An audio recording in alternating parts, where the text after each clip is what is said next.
എല്ലാവർക്കും ഐപ്ലസിന്റെ scientific officer preparation strategy വെബിനാറിലേക്ക് സ്വാഗതം. Atul sir ആയിരിക്കും നമ്മുടെ സെഷൻ ലീഡ് ചെയ്യുന്നത്. അതോടൊപ്പം കെമിസ്ട്രിയുടെയും ബയോളജിയുടെയും ഫാക്കൽറ്റീസ് നമ്മളോട് കൂടെ ജോയിൻ ചെയ്യുന്നതായിരിക്കും. ഓരോ വിഷയത്തിന്റെയും സിലബസ് അനാലിസിസും അതുപോലെ തന്നെ ഫിസിക്സ്, ഡോക്യുമെന്റ്സ്, കെമിസ്ട്രി, ബയോളജി എന്നിവയുടെ എല്ലാം സിലബസ് ഡിസ്കഷനും എങ്ങനെ മികച്ച രീതിയിൽ തയ്യാറെടുക്കാം, ഈ പരീക്ഷയുടെ സ്വഭാവം എന്താണ് എന്നിങ്ങനെ കാര്യങ്ങളെല്ലാം ഇന്നത്തെ ഈ വെബിനാറിലൂടെ ഡിസ്കസ് ചെയ്യുന്നതായിരിക്കും. നിങ്ങളുടെ ഡൗട്ടുകൾ ചോദിക്കാനായിട്ടും അവസരം ഉണ്ടാവും. നോട്ടിഫിക്കേഷന്റെ ഡീറ്റെയിൽസ്, അതുപോലെ ഏറ്റവും പ്രധാനപ്പെട്ട കുറെ പേര് ഡൗട്ട് ചോദിക്കുന്ന ഒരു കാര്യമാണ് ഇക്വലന്റ് ക്വാളിഫിക്കേഷൻ, അതുപോലെ സിലബസ് എന്താണ്, പ്രീവിയസ് അഡ്വൈസിന്റെ ഡീറ്റെയിൽസ്, റാങ്ക് മേക്കിംഗ് ആയിട്ടുള്ള നമ്മുടെ സ്റ്റഡി സ്ട്രാറ്റജി, ഇത്രയും കാര്യങ്ങളാണ് പ്രധാനമായിട്ടും ഡിസ്കസ് ചെയ്യുക.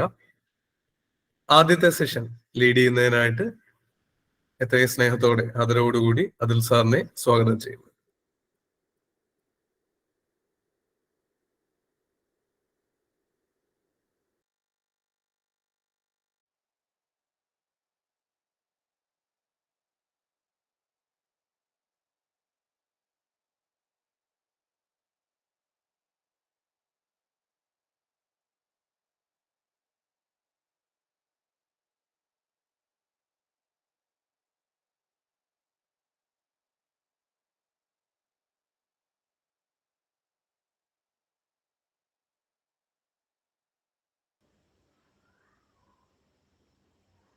ഓക്കെ, കേൾക്കുന്നില്ലേ?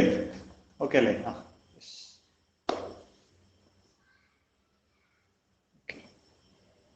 ശരി. അപ്പോ നമ്മള് വെബിനാർ ഇന്നത്തെ കാര്യങ്ങൾ ഡിസ്കസ് ചെയ്യുന്നത് പറഞ്ഞു കഴിഞ്ഞു. നോട്ടിഫിക്കേഷൻ ഡീറ്റെയിൽസ് എല്ലാം പറയുന്നുണ്ട്. അതുപോലെ ജോലിയുടെ സ്വഭാവം എന്താണ്, ഇങ്ങനെയുള്ള കാര്യങ്ങളൊക്കെയാണ് പറയുന്നത്. അപ്പോ സത്യം പറഞ്ഞ ഒരു സ്വപ്ന ജോലിയാണ്. അപ്പൊ ആ സ്വപ്ന ജോലിയിലേക്ക് നമുക്ക് ഒരുമിച്ച് മുന്നേറാം എന്നുള്ള കാര്യമാണ് പറയുന്നത്. ഐപ്ലസ് പൂർണ്ണമായിട്ട് നിങ്ങളുടെ ഒപ്പം ഉണ്ടാവും.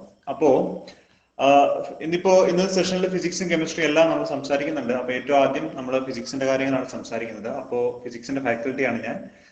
അപ്പോ സയന്റിഫിക് ഓഫീസർ ഫിസിക്സ്. ശരി, സ്ലൈഡ് ആയിക്കോട്ടെ.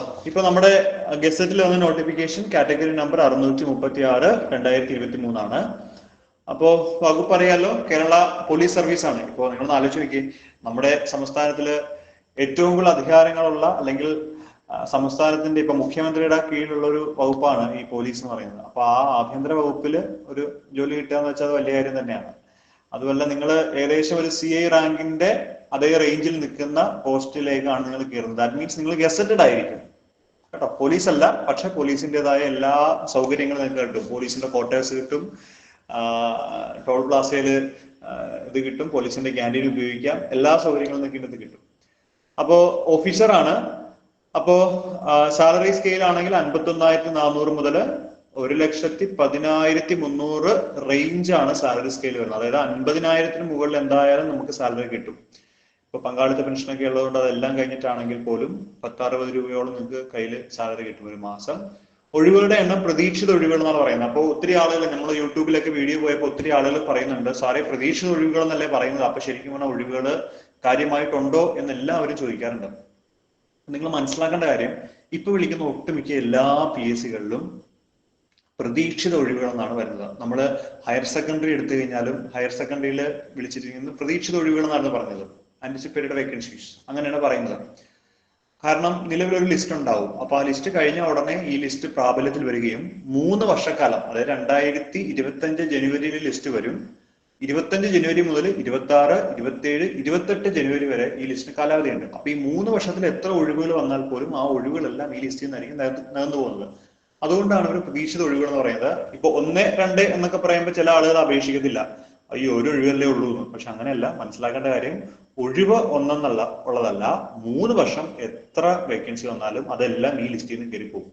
ഫിംഗർ പ്രിന്റ് സെർച്ചറിന് ഇതിനു മുമ്പ് PSC വിളിച്ചപ്പോൾ ഒരു ഒഴിവാണ് അതിനകത്ത് ഉണ്ടായിരുന്നത്. അതുകൊണ്ട് തന്നെ കുറെ ആളുകൾ അപേക്ഷിച്ചില്ല. പക്ഷെ ഇപ്പോ ആ ലിസ്റ്റ് വന്ന് 1.5 വർഷം ആകുമ്പോൾ തന്നെ 10-22 പേർക്കോളം അതിൻ്റെ അഡ്വൈസ് കിട്ടിയിട്ടുണ്ട്. അപ്പൊ അത് മനസ്സിലാക്കുക. പ്രതീക്ഷിത ഒഴിവുകളെന്ന് വിചാരിച്ച് ഒഴിവുകളില്ല, അല്ലെങ്കിൽ ഇത്രയും കഷ്ടപ്പെട്ട് പഠിക്കണോ എന്നുള്ള ചിന്തയൊന്നും വേണ്ട. പഠിക്കണം എന്നുള്ളത് തന്നെയാണ് നമ്മുടെ കാര്യം. ശരി, അടുത്തത്.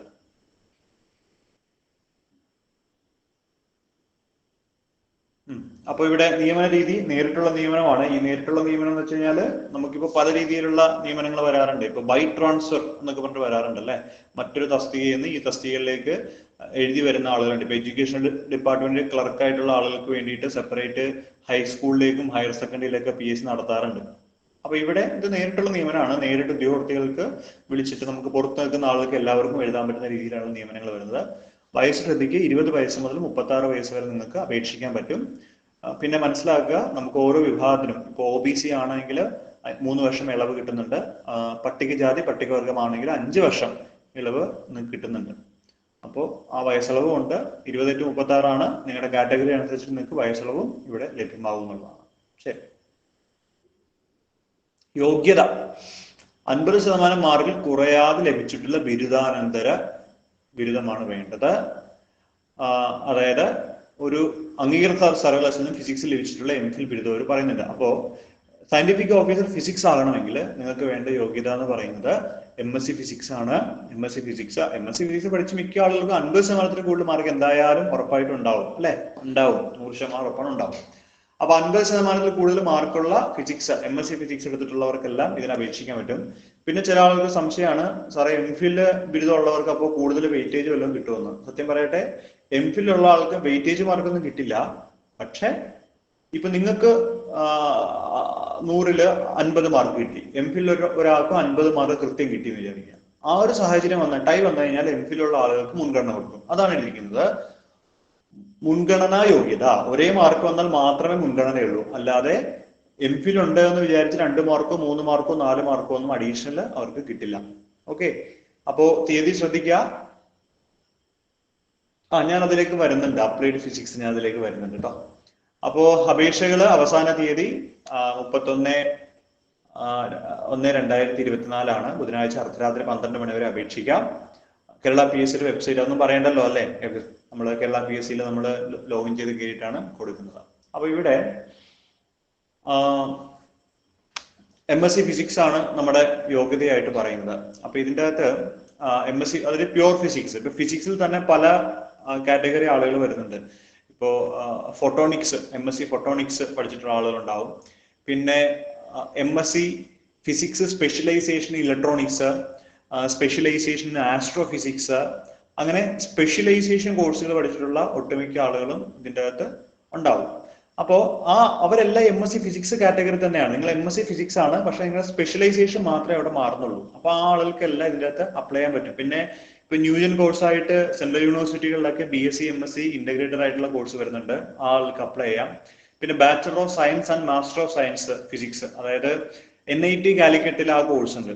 BTech പോലെ തന്നെ ഫിസിക്സ് പഠിക്കാൻ പറ്റും. അതുപോലെ അതിന്റെ മാസ്റ്റേഴ്സും അവിടെ തന്നെ ഉണ്ടാവും. അങ്ങനെ ഒരു ബാച്ച് ഇപ്പൊ അവിടെ റണ്ണിങ് ഉണ്ട്. നമ്മൾ ഈ അടുത്ത് അവിടെ പോയപ്പോഴത്തേക്ക് കണ്ടതാണ് കുട്ടികളെ. HSST college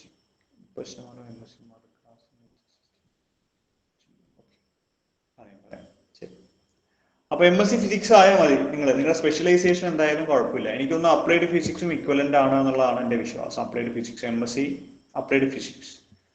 okay, then FSL നമുക്ക് എന്തൊക്കെ പഠിക്കണം എന്നുള്ള കാര്യം കൂടി നമ്മൾ ഇതിനകത്ത് നോക്കണം.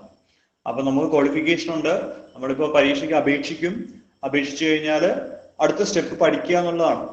അപ്പൊ പഠിക്കുമ്പോഴും പണ്ട് MScക്ക് പഠിച്ച പോലെ വെറുതെ കാർഡടിച്ച് പഠിക്കരുത്. അത് മാത്രമല്ല, നമ്മൾ ജനറൽ PSC പഠിക്കുന്ന പോലെ കൈ കിട്ടുന്ന എല്ലാം കൂടി ഇപ്പൊ എല്ലാ സബ്ജക്റ്റും കോമൺ ആയിട്ട് ഞാൻ പറയുന്നത്, അത് കൈ കിട്ടുന്ന എല്ലാം വാരി വലിച്ചും പഠിക്കരുത്. കാരണം ഇവിടെ അങ്ങനെ പഠിച്ചാൽ യാതൊരു പോസിബിലിറ്റി ഇല്ല എന്നുള്ളത് നിങ്ങൾ ആദ്യം മനസ്സിലാക്കുക. കാരണം നിങ്ങളിപ്പോ ഫിസിക്സ് ആണെങ്കിലും കെമിസ്ട്രി ആണെങ്കിലും ബയോളജി ആണെങ്കിലും ഡോക്യുമെന്റ്സ് ആണെങ്കിലും ഏതാണെങ്കിലും അതിൻ്റെ അകത്തെല്ലാം നിങ്ങൾ സബ്ജക്ട് ഓറിയന്റഡ് ആയിട്ടാണ് പഠിക്കേണ്ടത്. അപ്പൊ ഇപ്പോഴും PSC നിലവാരം നല്ല സ്റ്റാൻഡേർഡ് ചോദ്യങ്ങൾ വരാറുണ്ട്. അതോടൊപ്പം തന്നെ സിമ്പിൾ ആയിട്ടുള്ള ചോദ്യങ്ങളും ഉണ്ടാവാറുണ്ട്. പക്ഷെ അതെല്ലാം കൃത്യമായിട്ട് ആ സബ്ജക്റ്റിൽ നിന്നുള്ള ചോദ്യങ്ങളാണ്.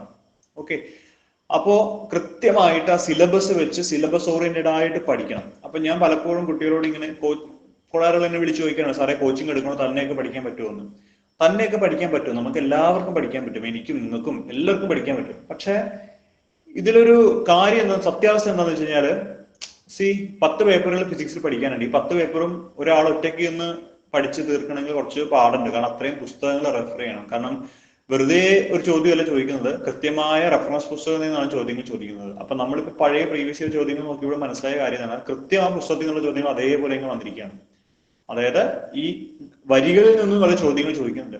അപ്പൊ അങ്ങനെയുള്ള ചോദ്യങ്ങളൊക്കെ നമുക്ക് കിട്ടണമെങ്കിൽ ആ പുസ്തകങ്ങൾ വായിച്ചിട്ടുള്ള പരിചയം ഉണ്ടാവണം. അപ്പൊ ഇത്രയും പുസ്തകങ്ങൾ, റെഫറൻസ് പുസ്തകങ്ങൾ എല്ലാം കൂടി എടുത്തു കഴിഞ്ഞാൽ തന്നെ ഒരുപാടധികം റെഫറൻസ് പുസ്തകങ്ങൾ വരും. എനിക്ക് തോന്നുന്നു ഫിസിക്സ് തന്നെ 10-30 പുസ്തകങ്ങളോളം വരും. നമ്മൾ പുസ്തകങ്ങളെ കുറിച്ച് വീഡിയോ തന്നെ ചെയ്തിട്ടുണ്ട് ഫിസിക്സിന്റെ സിലബസ് വെച്ചുകൊണ്ട്.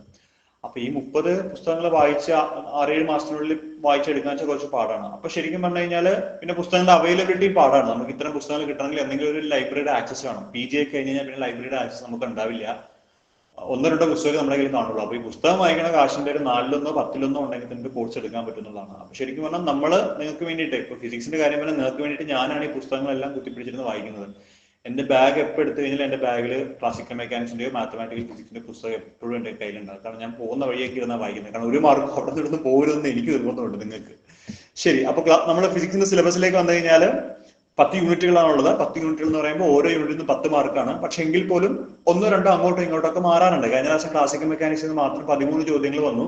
അപ്പൊ മാത്തമാറ്റിക്കൽ ഫിസിക്സിന് 12 ചോദ്യങ്ങൾ, ഇലക്ട്രോണിക്സിൽ അപ്പൊ 8 ചോദ്യങ്ങളായിട്ട് കുറഞ്ഞു. അപ്പോ ഒരു 9, 8, 11, 12 ആ റേഞ്ചിൽ മാറി മാറി വരുമെങ്കിലും ഓരോ യൂണിറ്റിൽ നിന്ന് 10 ചോദ്യം വെച്ച് 100 ചോദ്യങ്ങളാണ് വരുന്നത്. അപ്പൊ 10 യൂണിറ്റുകൾ നോക്കുമ്പോൾ ക്ലാസിക്കൽ മെക്കാനിക്സ് ഉണ്ട്, അതുപോലെ മാത്തമാറ്റിക്കൽ ഫിസിക്സ് ഉണ്ട്, ഇലക്ട്രോണിക്സ് ഉണ്ട്, ക്വാണ്ടം മെക്കാനിക്സ് ഉണ്ട്, സ്റ്റാറ്റിസ്റ്റിക്കൽ മെക്കാനിക്സ് ഉണ്ട്, ന്യൂക്ലിയർ ആൻഡ് പാർട്ടിക്കൽ ഫിസിക്സ് ഉണ്ട്, സോളിഡ് സ്റ്റേറ്റ് ഫിസിക്സ് ഉണ്ട്, ആറ്റോമിക് മോളിക്കുലർ സ്പെക്ട്രോസ്കോപ്പി ഉണ്ട്, മൈക്രോ പ്രോസസർ ഉണ്ട്, laser and fibre optics.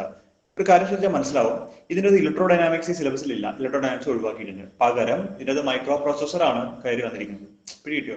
Micro processor ഒക്കെ മിക്കവാറും ചില യൂണിവേഴ്സിറ്റികളിൽ സിലബസിൽ ഉണ്ടാവില്ല. പ്രാക്ടിക്കൽ മാത്രമേ അവർക്ക് ഉണ്ടാവുള്ളൂ. ഞാനൊക്കെ MG പഠിക്കുമ്പോൾ പ്രാക്ടിക്കൽ മാത്രമേ ഉണ്ടായിരുന്നുള്ളൂ, തിയറി ഇല്ലായിരുന്നു. അപ്പൊ ഞാൻ ശരിക്കും പറഞ്ഞാൽ രണ്ടാമത്തെ പുസ്തകം ബി റാമിന്റെ ഒരു പുസ്തകമുണ്ട്. ബി റാമിന്റെ പുസ്തകം റെഫർ ചെയ്താണ് ശരിക്കും മൈക്രോ പ്രോസസർ ഞാൻ പഠിച്ചത് കോഴ്സ് ചെയ്യാൻ വേണ്ടിയിട്ട്. കാരണം ഞങ്ങളുടെ HSSC സിലബസും ഇതുമായിട്ട് ചെറിയ സാമ്യം ഉണ്ടായിരുന്നതുകൊണ്ട് ബി റാമിന്റെ പുസ്തകമാണ് നമ്മൾ ഫോളോ ചെയ്തത്. അപ്പൊ അങ്ങനെ ഞാൻ പഠിച്ചെടുത്തു അത് മുഴുവനായിട്ട്. അപ്പൊ ഒരു പുതിയ പേപ്പർ പഠിച്ചെടുക്കാൻ അത്രത്തോളം സമയം നമുക്ക് ആവശ്യമുണ്ട്. അപ്പൊ ഒരാൾ പഠിച്ചിട്ട് പറഞ്ഞു തരികയാണെങ്കിൽ അത് എപ്പോഴും ബെറ്റർ ആണ്. വിശദമായിട്ട് നമ്മുടെ ചാനലിൽ നമ്മൾ ചെയ്തിട്ടുണ്ട്. അപ്പൊ നിങ്ങൾ മനസ്സിലാക്കുക, ഇത്രയും ആണ് നമുക്ക് പരീക്ഷയ്ക്ക് പഠിക്കാനുള്ള സിലബസിന്റെ പ്രധാനപ്പെട്ട കാര്യങ്ങൾ. ഇനിയിപ്പോ പഴയ അപ്പോയിന്റ്മെന്റ് ഡീറ്റെയിൽസിലേക്ക് വരികയാണെങ്കിൽ OMR ടെസ്റ്റ് നടന്നത് 2021 ഇപ്പോ 24 ഓക്കെ. അപ്പോ 22, 23, 24 റാങ്ക് ലിസ്റ്റ് പബ്ലിഷ് ചെയ്ത് 22 അതായത് ജനുവരി 22 ശരിക്കും പറഞ്ഞാൽ റാങ്ക് ലിസ്റ്റ് പബ്ലിഷ് ചെയ്തത്. അപ്പോൾ ഇപ്പോൾ ശരിക്കും പറഞ്ഞാൽ ഈ മാസം ആകുമ്പോൾ 2 വർഷമായി ആ ലിസ്റ്റിന് കാലാവധിയായി. ഇനി 1 വർഷം കൂടിയുണ്ട്. അതായത് 2023 ജനുവരി ആകുമ്പോൾ ആ ലിസ്റ്റ് എക്സ്പയർ ആവും. ആ സമയം നമ്മുടെ ഈ ലിസ്റ്റ് എഫക്റ്റീവ് ആവണം. അതുകൊണ്ടാണ് ഇത്രയും പെട്ടെന്ന് വിളിക്കുന്നത്. കാരണം ഈ ഒഴിവുകളൊന്നും വെറുതെ ഇടാൻ പാടില്ല എന്ന് ഹൈക്കോടതിയിൽ നിന്ന് ഇവർക്ക് ഓർഡർ ഉള്ളതുകൊണ്ട് തീർച്ചയായിട്ടും ഒരു വേക്കൻസി എവിടെയെങ്കിലും റിപ്പോർട്ട് ചെയ്താൽ അപ്പം തന്നെ അപ്പോയിന്റ്മെന്റ് നടക്കും എന്നുള്ളതാണ്. അപ്പൊ ഓർക്കുക, 100 മാർക്കിൽ സബ്ജക്ട് ഓറിയന്റഡ് ആയിട്ട് നടന്ന പരീക്ഷയ്ക്ക് വെറും 53 മാർക്കായിരുന്നു കട്ട് ഓഫ്. ഈ 53 മാർക്കിന് മുകളിൽ കയറിയത് വെറും 49 പേരാണെന്ന് കൂടി നിങ്ങൾ മനസ്സിലാക്കണം. 49 പേരെ കയറിയിട്ടുള്ളൂ. അപ്പൊ ശരിക്കും പറഞ്ഞു കഴിഞ്ഞാൽ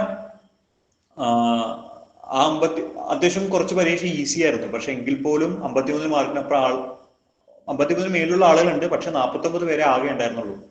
അപ്പൊ സബ്ജക്ട് ഓറിയന്റഡ് പഠിച്ച ആളുകൾ കുറവാണ്. അപ്പൊ ആ ഒരു കാര്യമൊക്കെ മനസ്സിലാക്കി ഇത്തവണമെങ്കിലും നല്ലതായിട്ട് നിങ്ങൾ പഠിക്കണം എന്നുള്ളതാണ് എൻ്റെ ഒരു കാര്യം.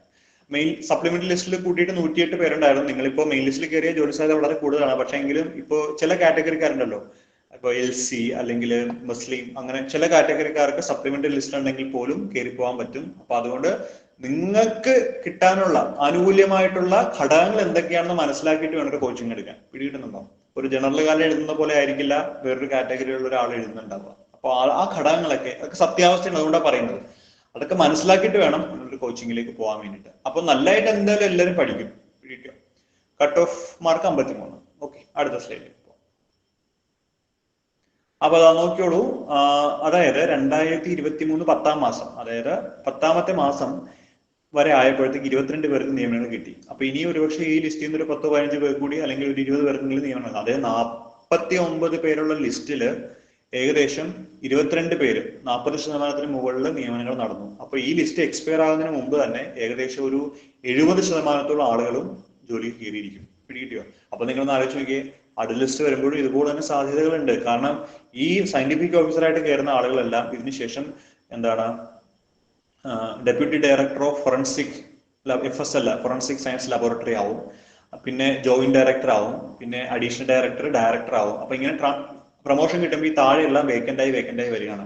പിന്നെ ഓരോ വർഷം കഴിയുന്തോറും നമ്മുടെ ഇവിടെയുള്ള FSLകളുടെ എണ്ണം കൂടിക്കൂടി വരികയാണ്. ഇപ്പൊ നമ്മുടെ സംസ്ഥാനത്ത് തന്നെ ഏകദേശം 19 ലാബുകൾ 14 ജില്ലകളിലായിട്ടുണ്ട്. പിന്നെ 2 റീജിയൻ ലാബുകൾ, ഒന്ന് കണ്ണൂരും മറ്റൊന്ന് എറണാകുളം തൃപ്പൂണിത്തറയിലുണ്ട്. ഞാൻ ഈ അടുത്തിടയ്ക്കും അതുവഴി പോയപ്പോഴത്തേക്ക് കണ്ടു FSL കൊച്ചി എന്ന് പറഞ്ഞിട്ട്. തൃപ്പൂണിത്തറയാണ് അവരുടെ ഓഫീസ്, അവിടെയുണ്ട്. പിന്നെ തിരുവനന്തപുരത്ത് ഹെഡ്ക്വാർട്ടേഴ്സ് ഉണ്ട്. ഇനിയും ഈ ലാബുകളുടെ എണ്ണം കൂടുകയുള്ളൂ. കാരണം നമുക്കറിയാലോ ഇന്നത്തെ കാലത്ത് സൈബർ ക്രൈമും, ഇപ്പൊ സൈബർ അവിടെ വിങ്ങിലൊക്കെ ജോലി ചെയ്യുന്നത് ഫിസിക്സുകാരാണ്. ഇപ്പൊ ശരിക്കും പറഞ്ഞാൽ സൈബറിലേക്ക് സൈബർ, ബാലിസ്റ്റിക്സ്, പിന്നെ ഡോക്യുമെന്റേഷന്റെ ഒരു വിഭാഗത്തിലേക്ക് ജോലി ചെയ്യുന്ന ഫിസിക്സുകാരാണ്. അപ്പൊ അവർക്ക് പ്രത്യേകം ട്രെയിനിങ് കൊടുത്ത് അങ്ങോട്ടേക്ക് മാറ്റും. അപ്പൊ അവിടേക്ക് ഒഴിവ് വന്നാലും ഈ ഫിസിക്സിൽ ലിസ്റ്റ് ചെയ്യുന്നതാണ് ഈ ആളുകളെല്ലാം എടുത്തു കൊണ്ടുപോകുന്നത് അങ്ങോട്ടേക്ക്. അപ്പൊ അതുകൊണ്ട് നിയമനങ്ങൾ നടക്കും എന്നുള്ള സത്യാവസ്ഥയെ മനസ്സിലാക്കുക. ചില ആളുകൾ അയ്യോ ഇത് കുറച്ച് വലിയ പോസ്റ്റ് കുറച്ച് ആളൊക്കെ നടക്കുള്ളൂ എന്ന് ചിന്തിക്കരുത്. എല്ലാ സബ്ജക്റ്റുകളിലും ഒത്തിരി ആയിട്ട് നിയമനങ്ങൾ നടക്കും എന്നുള്ളത് മനസ്സിലാക്കുക. ഓക്കെ, അടുത്ത സ്ലൈഡ് വരട്ടെ. സ്ലൈഡ് മാറ്റിയില്ലല്ലോ. അതായത് ഇപ്പൊ നിങ്ങളുടെ കാറ്റഗറി ഏതാന്ന് നോക്കുക. ആ കാറ്റഗറി അനുസരിച്ചിട്ട് നിങ്ങൾക്ക് വേണമെന്ന് അനലൈസ് ചെയ്യാം. ഓപ്പൺ കാറ്റഗറി OC ആണെങ്കിൽ 12 പേർക്ക് കിട്ടി, 12ാമത്തെ റാങ്ക് വരെ വന്നു. ഈഴവയാണ് 24, SSC ആണെങ്കിൽ സപ്ലിമെന്ററി 01, പിന്നെ മുസ്ലിം ആണെങ്കിൽ 29 ആണ്. LC ലാറ്റിൻ കത്തോലിക് ആണെങ്കിൽ സപ്ലിമെന്ററി ലിസ്റ്റിൽ 1 ആള് പോയി. OBC വിത്തിൻ OCയിൽ പോയിട്ടുണ്ട്. വിശ്വകർമ്മയാണെങ്കിൽ 20. അങ്ങനെ ഓരോ കാറ്റഗറി അനുസരിച്ചിട്ട് ഉള്ള കാര്യങ്ങൾ മനസ്സിലാക്കുക. 22 പേർക്കാണ് നിയമനം കിട്ടിയെങ്കിലും ചില കാറ്റഗറിക്കാർക്ക് റാങ്ക് 29 സപ്ലിമെന്ററി 1 വന്നുള്ളവർക്കും കിട്ടിയിട്ടുണ്ട്. അപ്പൊ അതൊക്കെ മനസ്സിലാക്കണം കേട്ടോ. ശരി, അടുത്തത് നമ്മളെന്തായാലും പഠിക്കുമ്പോൾ ആദ്യത്തെ 10 വരണം എന്ന് പറഞ്ഞാൽ തന്നെ പഠിക്കണം. അത് നിർബന്ധമാണ്. ഞാൻ കോഴ്സിന് എടുക്കുന്ന എല്ലാവരോടും ഞാൻ പറയാറുണ്ട്, ആദ്യത്തെ 10 വരണം എന്ന രീതിയിൽ പഠിക്കണം. അപ്പൊ നമുക്കൊരു ശുഷ്കാന്തി ഉണ്ടാവും പഠിക്കാനായിട്ട്, ഭയങ്കര ഒരു ഉത്സാഹം വരും. അപ്പൊ അതുകൊണ്ട് ചില ആളുകളുണ്ട് ഞാൻ ജനറലാണ് സാറേ അതുകൊണ്ട് എനിക്ക് അതാണ് ഇങ്ങനെയെന്നൊക്കെ വിചാരിക്കുന്നത്. അങ്ങനെ നിങ്ങൾ ചിന്തിക്കേണ്ട. കാരണം നമ്മളെല്ലാവരും പഠിക്കുന്നത് ആദ്യത്തെ 10 വരാൻ വേണ്ടി. ആദ്യത്തെ 10 വേണം. അത് I+ലെ ആളുകൾ ആദ്യത്തെ 10 വരണം. അപ്പൊ പറയാലോ ഞങ്ങളുടെ കുട്ടികൾ അതിൻ്റെ അകത്തുള്ളതെന്ന്. ശരി, അടുത്തതിലേക്ക് പോട്ടെ. യെസ്, നെക്സ്റ്റ് നമ്മൾ ഡോക്യുമെന്റ്സ് ആണ്. ഡോക്യുമെന്റ്സും ഞാൻ തന്നെയാണ് കൈകാര്യം ചെയ്യുന്നത്. അപ്പൊ ഡോക്യുമെന്റ്സിലെ കാര്യങ്ങൾ ഞാൻ തന്നെ പറയാം. ഓക്കെ, ഡോക്യുമെന്റ്സും ഫിസിക്സിന്റെ ക്ലാസ്സുകൾ ചെയ്യുന്നത് ഞാൻ തന്നെയാണ് കേട്ടോ. അപ്പോൾ ഫിസിക്സുകാർക്കും കെമിസ്ട്രിക്കാർക്കും കോമൺ ആയിട്ടുള്ള ഒരു അവസരമാണ് സയന്റിഫിക് ഓഫീസർ ഡോക്യുമെന്റ്സ് എന്ന് പറയുന്നത്. അപ്പൊ ഡോക്യുമെന്റ്സിലേക്ക് നമുക്ക് കാര്യമായിട്ട് പഠിക്കണം. അപ്പൊ ശരിക്കും പറഞ്ഞു കഴിഞ്ഞാൽ എന്താണ്, നമ്മൾ ഫിസിക്സ് പഠിക്കുന്നുണ്ട്. അപ്പോ താൻ പാതി ദൈവം പാതി എന്ന് പറയുന്ന പോലെയാണ്. ഡോക്യുമെന്റ്സ് പഠിക്കണമെങ്കിൽ പകുതി ഫിസിക്സും പകുതി കെമിസ്ട്രിയാണ് നിങ്ങൾ പഠിക്കേണ്ടതാണ്. അപ്പൊ സ്വന്തം കോഴ്സ് നന്നായിട്ട് പഠിച്ചു കഴിഞ്ഞാൽ മറ്റൊരു കോഴ്സ് കൂടി കുറച്ചുകൂടെ പഠിക്കുകയാണെങ്കിൽ അത്യാവശ്യം റാങ്കിൽ പോകാം. അപ്പൊ മനസ്സിലാക്കുക, നോട്ടിഫിക്കേഷൻ കാറ്റഗറി നമ്പർ 635 2023 നമുക്ക് വന്നിരിക്കുന്നത്. ഇതും ഫോറൻസിക്സ് ലബോറട്ടറി ആണ്, സയന്റിഫിക് ഡോക്യുമെന്റ്സ് ആണ്. സാലറി സ്കെയിൽ മനസ്സിലാക്കുക, 51,400 to 1,10,300. പ്രതീക്ഷിത ഒഴിവുകൾ ഓർക്കുക, ഗസറ്റഡ് 50,000 മുകളിൽ വരുന്ന പോസ്റ്റുകളെല്ലാം ഗസറ്റഡ് ആട്ടോ. അപ്പൊ ഗസറ്റഡ് പോസ്റ്റ് ആണ്. പച്ച മഷിയായിട്ട് നിങ്ങൾക്ക് അറ്റസ്റ്റ് ചെയ്യാതിരിക്കാം.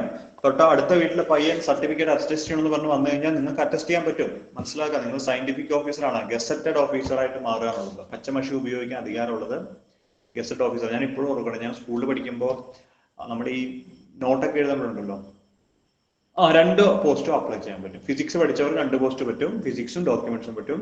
കെമിസ്ട്രി പഠിച്ചവർക്ക് കെമിസ്ട്രിയും ഡോക്യുമെന്റ്സും പറ്റും. ഞാൻ പറഞ്ഞു തന്ന കഥ പറയട്ടെ. അതായത് ഞാൻ സ്കൂളിൽ പഠിക്കുന്ന സമയത്ത് ഇങ്ങനെ ബുക്കൊക്കെ എഴുതുമ്പോൾ പച്ചമഷിയൊക്കെ വെച്ചിട്ട് ഇങ്ങനെ വരയ്ക്കുമായിരുന്നു പടങ്ങൾ. പച്ചമഷി വെച്ച് പടം വരയ്ക്കും. അതായത് നമ്മളിങ്ങനെ ബോക്സ് വരയ്ക്കാനും ഷെയ്ഡ് ചെയ്യാനൊക്കെ എടുക്കുമായിരുന്നു. പച്ച, ചുമല, നീല, കറുപ്പൊക്കെ ഉപയോഗിക്കുമായിരുന്നു. അപ്പോ സ്കൂളിലെ ഹയർ സെക്കൻഡറി ടീച്ചർ പറഞ്ഞു, പച്ചമഷിയൊന്നും ഉപയോഗിക്കാനായിട്ടില്ല, പച്ചമഷിയൊക്കെ ഞങ്ങളാണ് ഉപയോഗിക്കേണ്ടത്, പച്ചമഷിയൊക്കെ ഉപയോഗിക്കേണ്ട സമയമാവും, കുറച്ചുകൂടെ കഴിയണമെന്ന് പറഞ്ഞു. പക്ഷെ അന്ന് എനിക്ക് മനസ്സിലായി, അന്ന് ഈ ഗസറ്റഡ് ഓഫീസർ എന്താണെന്നും അറിയില്ല. പിന്നീട് മനസ്സിലായത് ഹയർ സെക്കൻഡറി സ്കൂളിലെ സീനിയർ പോസ്റ്റിലെ അധ്യാപകരെല്ലാം ഗസറ്റഡ് പോസ്റ്റിലുള്ളവരാണെന്ന്, അവർക്ക് അറ്റസ്റ്റ് ചെയ്യാനുള്ള അധികാരമുണ്ട്, അവർക്കാണ് പച്ചമഷി ഉപയോഗിക്കാൻ അധികാരമുള്ളത്. നിങ്ങൾ നാലേക്ക് ഒരു MSc ഫിസിക്സ് കഴിഞ്ഞിട്ട് നിങ്ങൾക്ക് പച്ചമഷിയായിട്ടിരിക്കണമെങ്കിൽ, ആദ്യം കയറുമ്പോൾ തന്നെ പച്ചമഷിയായിട്ടിരിക്കണമെങ്കിൽ, പച്ചപ്പേന പോക്കറ്റ് വെച്ച് പോകണമെങ്കിൽ സയന്റിഫിക് ഓഫീസർ ആയാൽ മതി. അതർ സ്റ്റേറ്റ് യൂണിവേഴ്സിറ്റി MSc ഉള്ളവർക്ക് അപ്ലൈ ചെയ്യാം. പക്ഷെ നിങ്ങൾ കേരളത്തിലെ ഏതെങ്കിലും യൂണിവേഴ്സിറ്റിയിൽ നിന്ന് ഇക്വലൻസി എടുക്കണം. ഇക്വലൻസി എടുത്താലേ തത്തുല്യത യോഗ്യത, അത് ഇക്വലൻസി എടുത്താൽ മാത്രം, തുല്യത സർട്ടിഫിക്കറ്റ് എടുത്താൽ മാത്രമേ നിങ്ങൾ ആ PGയുടെ വാലിഡ് ആവുള്ളൂ. ഓക്കെ, ഡൗട്ടുകൾ നമുക്ക് സംസാരിക്കാം കേട്ടോ. നിങ്ങളുടെ എല്ലാ സംശയം പറഞ്ഞിട്ട് ഞാൻ ഇവിടെ നിന്ന് പോകും, ഉറപ്പ്. അപ്പോൾ യെസ്, അപ്പോൾ ഡോക്യുമെന്റ്സ് അടുത്ത സ്ലൈഡിലേക്ക് വരട്ടെ. നേരിട്ടുള്ള നിയമനങ്ങളാണ്. ഏജ് ഒക്കെ പഴയ പോലെ തന്നെ 20 മുതൽ 36 വയസ്സ് വരെ അപേക്ഷിക്കാൻ പറ്റും. OBC ആണെങ്കിൽ 3 വർഷം ഇളവ്, പട്ടികജാതി പട്ടികവർഗമാണെങ്കിൽ 5 വർഷം ഇളവ് ഒക്കെ സാധിക്കും. ദെൻ യോഗ്യത നമ്മൾ എന്താണ് അംഗീകൃത സർവകലാശാലയിൽ നിന്നും ഫിസിക്സ് അല്ലെങ്കിൽ കെമിസ്ട്രിയിൽ 50% മാർക്കിൽ കുറയാതെ ലഭിച്ചിട്ടുള്ള ബിരുദാനന്തര ബിരുദം PG യോഗ്യതയാണ്. ഫിസിക്സുകാർക്കും കെമിസ്ട്രിക്കാർക്കും ഒരേപോലെ അപേക്ഷിക്കാൻ പറ്റും. പിന്നെ നേരത്തെ പറഞ്ഞ പോലെ ഫിസിക്സിലോ കെമിസ്ട്രിയിലോ അംഗീകൃതമായ MPhil ബിരുദം ഉണ്ടെങ്കിൽ നിങ്ങൾക്ക് മുൻഗണന കിട്ടും. വെയിറ്റേജ് അല്ല, മുൻഗണന. അവിടത്തേക്കും ശ്രദ്ധിക്കുക. തീയതി അപ്ലൈ ചെയ്യുന്ന തീയതി 31-ാം തീയതിയാണ് ജനുവരി. കേരള PSC സൈറ്റിലൂടെ അപേക്ഷിക്കാൻ പറ്റും. ഓക്കെ. അപ്പൊ qualification as per special rule MSc ഫിസിക്സുകാർക്ക് സാധിക്കും. ഇതിൽ ഓൾസോ MSc കെമിസ്ട്രി, അത് കെമിസ്ട്രിയുടെ പല പല പല പല ബ്രാഞ്ചിലുള്ള ആളുകളെ ഇതിനകത്ത് ഉൾപ്പെടുത്തിയിട്ടുണ്ട്. അതായത് MSc analytical chemistry, MSc chemistry pure chemistry, then MSc physics electronics, അതായത് സ്പെഷ്യലൈസേഷൻ ഇൻ ഇലക്ട്രോണിക്സ് ആണ് കേട്ടോ, MSc physics. Then MSc polymer chemistry പറ്റും, ദെൻ MSc ഫോട്ടോണിക്സ് പറ്റും, MSc അപ്ലൈഡ് കെമിസ്ട്രി പറ്റും, MSc MTech polymer science and technology പറ്റും, BSc MSc integrated physics പറ്റും, BSMS bachelor of science master of science physics. ഈ ആളുകൾക്കെല്ലാം പറ്റും എന്നുള്ളതാണ്. ഓക്കെ. ദെൻ FSLലെ ഡോക്യുമെന്റ്സിലെ അപ്പോയിന്റ്മെന്റ് ഡീറ്റെയിൽസ് കൂടി പറയാം. അതായത് 2016 ശരിക്കും പറഞ്ഞു കഴിഞ്ഞാൽ പരീക്ഷ നടന്നത്. 2014 വിളിച്ചിട്ട് 2016 പരീക്ഷ നടന്നത്. റാങ്ക് ലിസ്റ്റ് 2015 പബ്ലിഷ് ചെയ്തു. ദെൻ ലിസ്റ്റ് നിലവിൽ ഇല്ല എന്നുള്ളതാണ് സത്യം. അപ്പൊ നമുക്ക് ഫിസിക്സ് എടുത്താലും കെമിസ്ട്രി എടുത്തു കഴിഞ്ഞാലും ബയോളജി എടുത്തു കഴിഞ്ഞാലും ലിസ്റ്റ് 2021 വന്നതുണ്ട്. പക്ഷേ ഈ പറയുന്ന ഡോക്യുമെന്റ്സിൽ 2021 വന്ന ലിസ്റ്റ് 2021 ലിസ്റ്റ് ക്യാൻസൽ ആയി. മറ്റു ലിസ്റ്റുകളെല്ലാം വന്നപ്പോൾ ആ മാസം തന്നെ ഡോക്യുമെന്റ്സിന്റെ ലിസ്റ്റ് ക്യാൻസൽ ആവുകയാണ് ചെയ്തത്. ഒരേ ഡേറ്റിൽ ഒരിക്കലും പരീക്ഷ വരില്ല. കാരണം രണ്ടിനും കോമൺ ആയിട്ടുള്ള ആളുകൾ എഴുതാനുണ്ടാവുള്ളൂ. ഒരിക്കലും വരില്ല. അപ്പൊ 29/1/2021 ലിസ്റ്റ് ക്യാൻസൽ ആയത്. ഒന്ന് ശ്രദ്ധിക്കണേ, കട്ട് ഓഫ് മാർക്ക് വളരെ കുറവാണ്. 33.3 മാർക്കാണ് ഡോക്യുമെന്റ്സിൽ കട്ട് ഓഫ് മാർക്ക് ഉണ്ടായിരുന്നത്. അപ്പൊ പരീക്ഷ നടന്നത് 2016 കൂടി ഒന്ന് ആലോചിക്കണം. അന്നത്തെ പരീക്ഷ വളരെ സിമ്പിളും ആയിരുന്നു. പക്ഷെ 33.3 മാർക്ക്. അപ്പൊ ഞാൻ പറയാൻ കാര്യം 2014 സത്യം പറഞ്ഞാൽ ഇങ്ങനെയുള്ള പോസ്റ്റുകളിലേക്കൊന്നും ആളുകൾ അധികം അപേക്ഷിച്ചിരുന്നില്ല. അന്നത്തെ സാലറി സ്കെയിൽ വളരെ കുറവാണ്. പിന്നെ അന്ന് സയന്റിഫിക് അസിസ്റ്റന്റ് ഇൻ ഫോറൻസിക് എന്നായിരുന്നു ആ പോസ്റ്റിന്റെ പേര് തന്നെ. ഗസറ്റഡ് ആണെങ്കിലും പോസ്റ്റിന്റെ പേര് അങ്ങനെയായിരുന്നു. അതുകൊണ്ട് തന്നെ കമ്പാരിറ്റീവ്ലി ആളുകൾ കുറവായിരുന്നു ശരിക്കും പറഞ്ഞാൽ ഇത് അപേക്ഷിച്ചിരുന്നത്. അതുകൊണ്ട് തന്നെ കട്ട് ഓഫ് വളരെ കുറവായിരുന്നു. എനിക്ക് അറിയാവുന്ന എൻ്റെ ഒരു ഏട്ടൻ ഈ ഫോറൻസിക്കില് ഡോക്യുമെന്റ് വിഭാഗത്തിൽ വർക്ക് ചെയ്യുന്ന ആളുണ്ട്. അപ്പൊ അദ്ദേഹം ഈ പരീക്ഷയാണ് എഴുതി കയറിയത്. ഈ ലിസ്റ്റിൽ നിന്ന് കയറിയ ആളാണ്. അങ്ങനെയാണ് ഞാൻ ശരിക്കും ഫോറൻസിക്കിനെ കുറിച്ചൊക്കെ ഒന്ന് അറിയുന്നത് തന്നെ. ഓക്കെ. അപ്പൊ ഞാൻ ഈ ചേർന്ന് ജോലി കിട്ടിയ സമയത്ത് നാട്ടുകാരൊക്കെ പറയുമായിരുന്നു, പോലീസിലെന്തോ ഭയങ്കര വലിയ ഉദ്യോഗസ്ഥനായിട്ടാണ് കിട്ടിയിരിക്കുന്നത്. പിന്നെ അവരിങ്ങനെ പോകുമ്പോൾ അവരുടെ കൂടെ പോലീസ് കോൺസ്റ്റബിൾസ് കൂടെ ഉണ്ടാവും എന്നൊക്കെ പറഞ്ഞൊക്കെ ഞാനിപ്പോഴും ഓർക്കുന്നുണ്ട് നാട്ടുകാര്. അത് ഒരു വിധത്തിൽ സത്യമാണ്. കാരണം നമ്മളിപ്പോ ഒരു ക്രൈം സീനിൽ പോയിട്ട് ഇപ്പൊ അവിടെ നിന്ന് സാമ്പിളുകൾ കളക്ട് ചെയ്യുന്നത് നമ്മളത് ലാബിൽ കൊണ്ടുപോകുന്നവരെ ശരിക്കും നമുക്കൊരു പ്രൊട്ടക്ഷൻ ഉണ്ടാവും. കാരണം അത്രയും ഇതായിട്ടുള്ള കാര്യങ്ങളല്ലേ കൊണ്ടുപോകുന്നത്. അത് മാത്രമല്ല, ഈ ഫോറൻസിക് ഓഫീസേഴ്സ് എല്ലാം ഈ പറയുന്ന കാര്യങ്ങളെല്ലാം റിപ്പോർട്ട് ചെയ്യുന്നത് ഡയറക്റ്റ് കോർട്ടിലേക്കാണ്. ഇതിന്റെ ഇടയ്ക്ക് ഇന്റർമീഡിയറ്റ് ഒന്നുമില്ല. നിങ്ങൾക്ക് കയ്യിൽ അനലൈസ് ചെയ്യുന്ന ഒരു സാമ്പിൾ കിട്ടിക്കഴിഞ്ഞാൽ ആ സാമ്പിൾ അനലൈസ് ചെയ്ത് റിപ്പോർട്ടുകൾ നിങ്ങൾ നേരെ കോടതിയിലേക്കാണ് കൊടുക്കുന്നത്. ഈ അനലൈസ് ചെയ്യാന്ന് പറഞ്ഞു കഴിഞ്ഞാൽ ഇൻസ്ട്രുമെന്റുകൾ ഉണ്ടാവും. നമുക്കറിയാലോ, ഫിസിക്സ് ലാബിൽ ചെന്നാൽ ഫിസിക്സ് ലാബിൽ കുറെ ഇൻസ്ട്രുമെന്റ് ഉണ്ട് എന്ന് പറയുന്ന പോലെ നിങ്ങൾക്കൊരു സാമ്പിൾ കിട്ടിക്കഴിഞ്ഞാൽ ആ സാമ്പിളിന്റെ സ്പെസിഫിക്കേഷൻസ് മനസ്സിലാക്കണം. ഇപ്പൊ ഉദാഹരണം പറയുകയാണെങ്കിൽ, ഇപ്പൊ കെമിസ്ട്രിക്കാരാണെങ്കിൽ ഇപ്പോ ഒരു സാമ്പിൾ, ഇപ്പൊ എന്തെങ്കിലും ഒരു സാമ്പിൾ കിട്ടുകയാണ്, ആ സാമ്പിളിന്റെ അത് വിഷാംശമുണ്ടോ അല്ലെങ്കിൽ എന്താണ് അതിന്റെ കോമ്പോസിഷൻ എന്നൊക്കെ അറിയണമെങ്കിൽ അതിന്റെ XRD എടുക്കാറുണ്ട്, sem analysis, XRD sem analysis, Raman spectrum എടുക്കാറുണ്ട്. അപ്പൊ അങ്ങനെയുള്ളതൊക്കെ എടുക്കാറുണ്ട്. അപ്പോൾ അങ്ങനെയുള്ള ഇൻസ്ട്രുമെന്റുകൾ ലാബിലുണ്ടാവും. ആ ഇൻസ്ട്രുമെന്റുകൾ ഉപയോഗിച്ചിട്ടാണ് നിങ്ങൾ ചെയ്യേണ്ടത്. മാത്രമല്ല, നിങ്ങൾക്ക് ജോലി കിട്ടിക്കഴിഞ്ഞാൽ 6 മാസം ട്രെയിനിങ് ഏതെങ്കിലും ഫോറൻസിക് സയൻസ് ലബോറട്ടറിയിൽ തരും. എന്നിട്ടാണ് നിങ്ങൾ അപ്പോയിന്റ്മെന്റിലേക്ക് എടുക്കുന്നത്.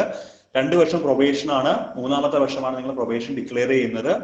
അപ്പോൾ നിങ്ങൾക്ക് ഈ ട്രെയിനിങ് സമയത്തും ഇതേ സാലറി തന്നെ നിങ്ങൾക്ക് കിട്ടും. സാലറിയിലൊന്നും വ്യത്യാസം ഉണ്ടാവില്ല. പക്ഷെ നിങ്ങൾ ഗസറ്റഡ് ആവണമെങ്കിൽ ഈ 6 മാസം ട്രെയിനിങ് പാസ്സായി അതെല്ലാവരും പാസ്സാവും വരുന്നത്. പിന്നെ 5 വർഷം നിങ്ങൾ ഇതിൻ്റെ അകത്ത് ജോലി ചെയ്യണമെന്നുള്ളതുകൊണ്ട് ഇട്ടിട്ട് പോകാൻ പറ്റില്ല. ഇട്ടിട്ടാരും പോവില്ല. കാരണം അത്രയും നല്ല ജോലിയാണ്, വിലയുള്ള ഒരു ജോലിയാണ്. പോലീസിലാണെന്ന് പറയാം, ഗസറ്റഡ് ആണ്. എന്നാൽ പോലീസിൻ്റെതായ ടെൻഷൻ ഒന്നും ഈ ജോലിക്കില്ല. ആ ഓഫീസിൽ നിന്ന് ചെയ്യേണ്ട ജോലി നിങ്ങൾക്ക് ഉണ്ടാവുള്ളൂ.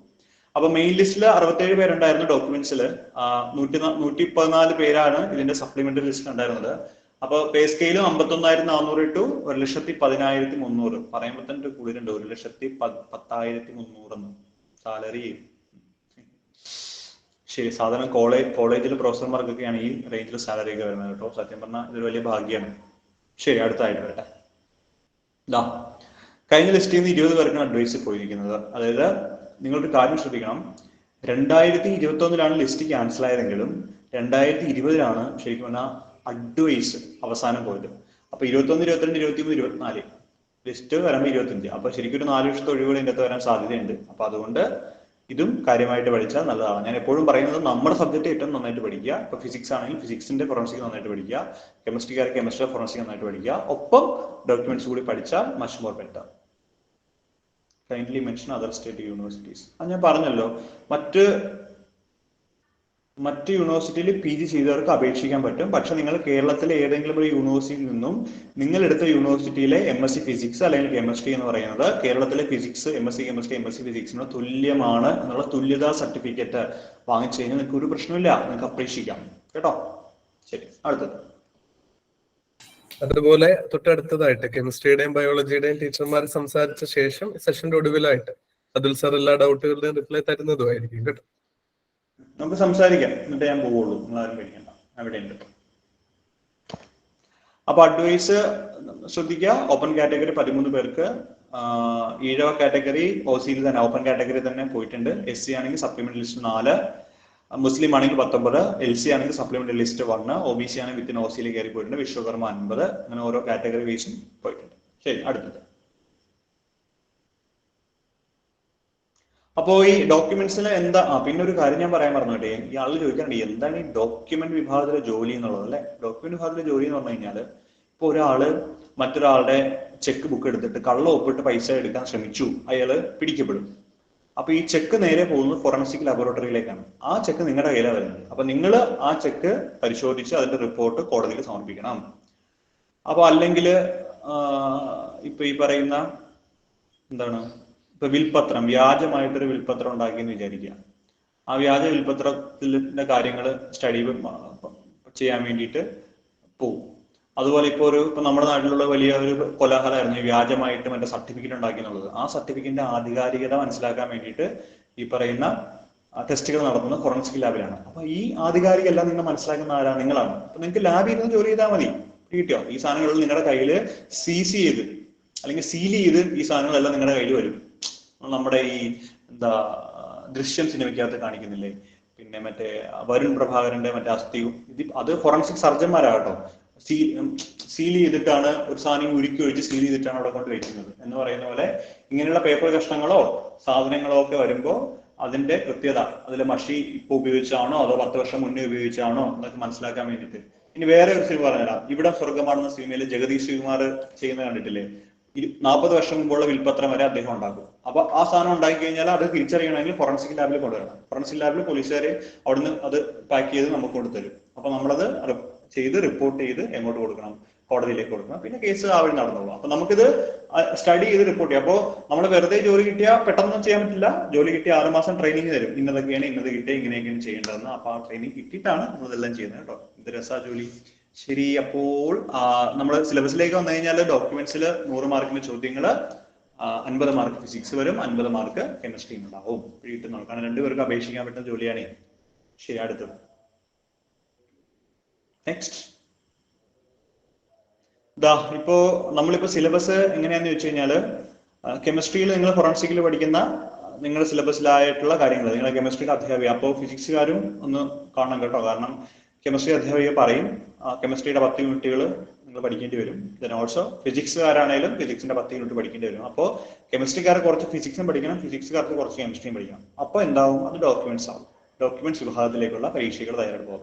പരീക്ഷ ഒരിക്കലും ഒരുപോലെ വരില്ല, രണ്ടും രണ്ടായിട്ട്, അല്ലെങ്കിൽ കെമിസ്ട്രി ഒരു ദിവസം, ഫിസിക്സ് ഒരു ദിവസം, ഡോക്യുമെന്റ്സ് ഒരു ദിവസം, ആ രീതിയിലായിരിക്കും വരുന്നുണ്ടാവുക. വ്യത്യാസം സാധാരണ ഒക്ടോബർ ടു ഡിസംബർ എന്നാണ് പരീക്ഷയുടെ ഒരു സമയം ക്രമയിട്ടിരിക്കുന്നത്. അപ്പൊ ഇങ്ങനെ ഓരോ മാസം ഇടവിട്ടായിരിക്കും പരീക്ഷ വരുന്നുണ്ടാവുക കേട്ടോ. അപ്പൊ അതുകൊണ്ട് ഒരുമിച്ച് വരുന്ന റിസ്ക് ഒന്നും വേണ്ട.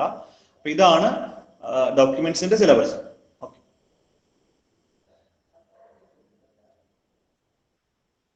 ഓക്കെ, ഇനി കെമിസ്ട്രി അധ്യാപിക കെമിസ്ട്രിയുടെ കാര്യങ്ങൾ പറയും കേട്ടോ. സാറേ, ഓക്കെ, കോഴ്സിന്റെ ഡീറ്റെയിൽസ് ചോദിച്ചിരുന്നത് ട്രയൽ ക്ലാസ്സുകൾ കാണാൻ പാകത്തിന് നൽകിയിട്ടുണ്ട്. കെമിസ്ട്രിയുടെയും ബയോളജിയുടെയും ടീച്ചേഴ്സ് ആയിരിക്കും ഇനി അടുത്തതായിട്ട് ഡിസ്കസ് ചെയ്യുന്നത്. നമ്മളൊരു 15-20 മിനിറ്റിനുള്ളിൽ തന്നെ ഡിസ്കഷൻ കൺക്ലൂഡ് ചെയ്ത് ഡൗട്ട് ക്ലിയറൻസിലേക്ക് കൂടി പോകാം. കോൺടാക്ട് നമ്പർ നിങ്ങൾക്ക് സ്ക്രീനിൽ കാണാവുന്നതാണ്. അപ്പോൾ ശ്രീലക്ഷ്മി ടീച്ചറിനെ ഏറ്റവും ആദരവോടുകൂടി സെഷൻ ഹാൻഡിൽ ചെയ്യാനായിട്ട് സ്വാഗതം ചെയ്യും. ഹലോ, കേൾക്കാൻ പറ്റുന്നുണ്ടോ? ടീച്ചർ. ഓക്കെ, അപ്പം നമ്മുടെ ഈ ഒരു പോസ്റ്റിന്റെ ജനറൽ ആയിട്ടുള്ള കാര്യങ്ങളൊക്കെ അതുൽ സാർ പറഞ്ഞിട്ടുണ്ട്. അപ്പം നമുക്ക് കെമിസ്ട്രിയിൽ ഫോക്കസ് ചെയ്തിട്ടുള്ള കുറച്ച് പ്രധാനപ്പെട്ട കാര്യങ്ങളും കോഴ്സിന്റെ കുറച്ച് ഡീറ്റെയിൽസും നമുക്കൊന്ന് നോക്കാം. അപ്പം 633/2023 എന്ന കാറ്റഗറി നമ്പറിലാണ് നമ്മുടെ സയന്റിഫിക് ഓഫീസർ കെമിസ്ട്രി പോസ്റ്റിലേക്ക് ഇപ്പോൾ വിളിച്ചിട്ടുള്ളത്. ദെൻ ശമ്പള സ്കെയിലും അതുപോലെ ഡിപ്പാർട്ട്മെന്റും എല്ലാം നമ്മുടെ ഫിസിക്സിൽ സെയിം ഡിപ്പാർട്ട്മെന്റും അതുപോലെ തന്നെ ശമ്പള സ്കെയിലും എല്ലാം 51,400 ടു 1,10,300 ശമ്പള സ്കെയിൽ അത് തന്നെയാണ്. പിന്നെ അതുപോലെ ഒഴിവുകളുടെ എണ്ണം കറക്റ്റ് ആയിട്ട് റിപ്പോർട്ട് ചെയ്തിട്ടില്ല, പ്രതീക്ഷിത ഒഴിവുകളെന്നേ ഉള്ളൂ. അപ്പൊ കഴിഞ്ഞ പ്രാവശ്യത്തെ നോക്കിക്കഴിഞ്ഞാൽ കഴിഞ്ഞ പ്രാവശ്യത്തെ നോട്ടിഫിക്കേഷനകത്ത് ഏകദേശം 21 വേക്കൻസീസ് ആയിരുന്നു റിപ്പോർട്ട് ചെയ്തിരുന്നത്. പക്ഷേ ഇപ്പൊ 2 വർഷമായി റാങ്ക് ലിസ്റ്റ് നിലവിൽ വന്നിട്ട്. പക്ഷെ ഈ 2 വർഷത്തിനുള്ളിൽ തന്നെ ഏകദേശം 27 വേക്കൻസീസോളം ഫില്ലായിട്ടുണ്ട്. 27 പേർക്കോളം ഇതുവരെ അപ്പോയിന്റ്മെന്റ് ലെറ്റർ പോയിട്ടുണ്ട്. അപ്പൊ ഇനി ഒരു വർഷവും കൂടെ കാലാവധി ഉണ്ട്. അപ്പം വീണ്ടും നമുക്ക് വേക്കൻസീസ് കൂടാം. അപ്പം ഒരു 21 വേക്കൻസി എന്ന് പറഞ്ഞിരുന്നാലും നമുക്ക് ഏകദേശം ഇപ്പോൾ ഒരു 40ഓളം വേക്കൻസീസ് നമ്മുടെ ഈ ഒരു റാങ്ക് ലിസ്റ്റിന്റെ കാലാവധി അവസാനിക്കുമ്പോഴത്തേന് ഫില്ലാവാനായിട്ടുള്ള സാധ്യതയുണ്ട്. അപ്പം ഈ പ്രാവശ്യത്തെ എക്സാമിനും നമുക്ക് ആ ഒരു റേഞ്ചിൽ നല്ല വേക്കൻസീസ് പ്രതീക്ഷിക്കാവുന്ന ഒരു എക്സാം ആണ്. പിന്നെ അതുപോലെ നിയമന രീതി നേരിട്ടുള്ള നിയമന രീതിയാണ്. 20 മുതൽ 36 വയസ്സ് വരെ പ്രായമുള്ളവർക്ക് അപ്ലൈ ചെയ്യാം. കെമിസ്ട്രിയിൽ 50% എങ്കിലും PGയിൽ മാർക്ക് നേടിയവർക്ക് അപ്ലൈ ചെയ്യാം. അതുപോലെ തന്നെ ഫിസിക്സ് സാർ പറഞ്ഞതുപോലെ തന്നെ MPhil ഉള്ളവർക്ക് അതുപോലെ തന്നെ 2 വർഷം റിസർച്ച് പരിചയമുള്ളവർക്ക് മുൻഗണന ഉണ്ട് എന്ന് നമ്മുടെ നോട്ടിഫിക്കേഷനിൽ പറഞ്ഞിട്ടുണ്ട്. പിന്നെ അതുപോലെ തന്നെ ക്വാളിഫിക്കേഷൻ MSc കെമിസ്ട്രി എന്നാണ് പറഞ്ഞിട്ടുണ്ടെങ്കിൽ നമ്മൾ സ്പെഷ്യലൈസേഷൻസ് എടുത്ത് പഠിച്ചവർക്ക്, അതായത് analytical chemistry, applied chemistry, pharmaceutical chemistry, hydro chemistry, അങ്ങനെ പല സ്പെസിഫിക്കേഷൻസ് എടുത്ത് പഠിച്ചിട്ടുള്ളവർ കാണും. അതുപോലെ തന്നെ BSc MSc ഇന്റഗ്രേറ്റഡ് കോഴ്സ് എടുത്തിട്ടുള്ളവർ കാണും. അവർക്കും എല്ലാം ഈ ഒരു കോഴ്സിലോട്ട് അപ്ലൈ ചെയ്യാവുന്നതാണ്.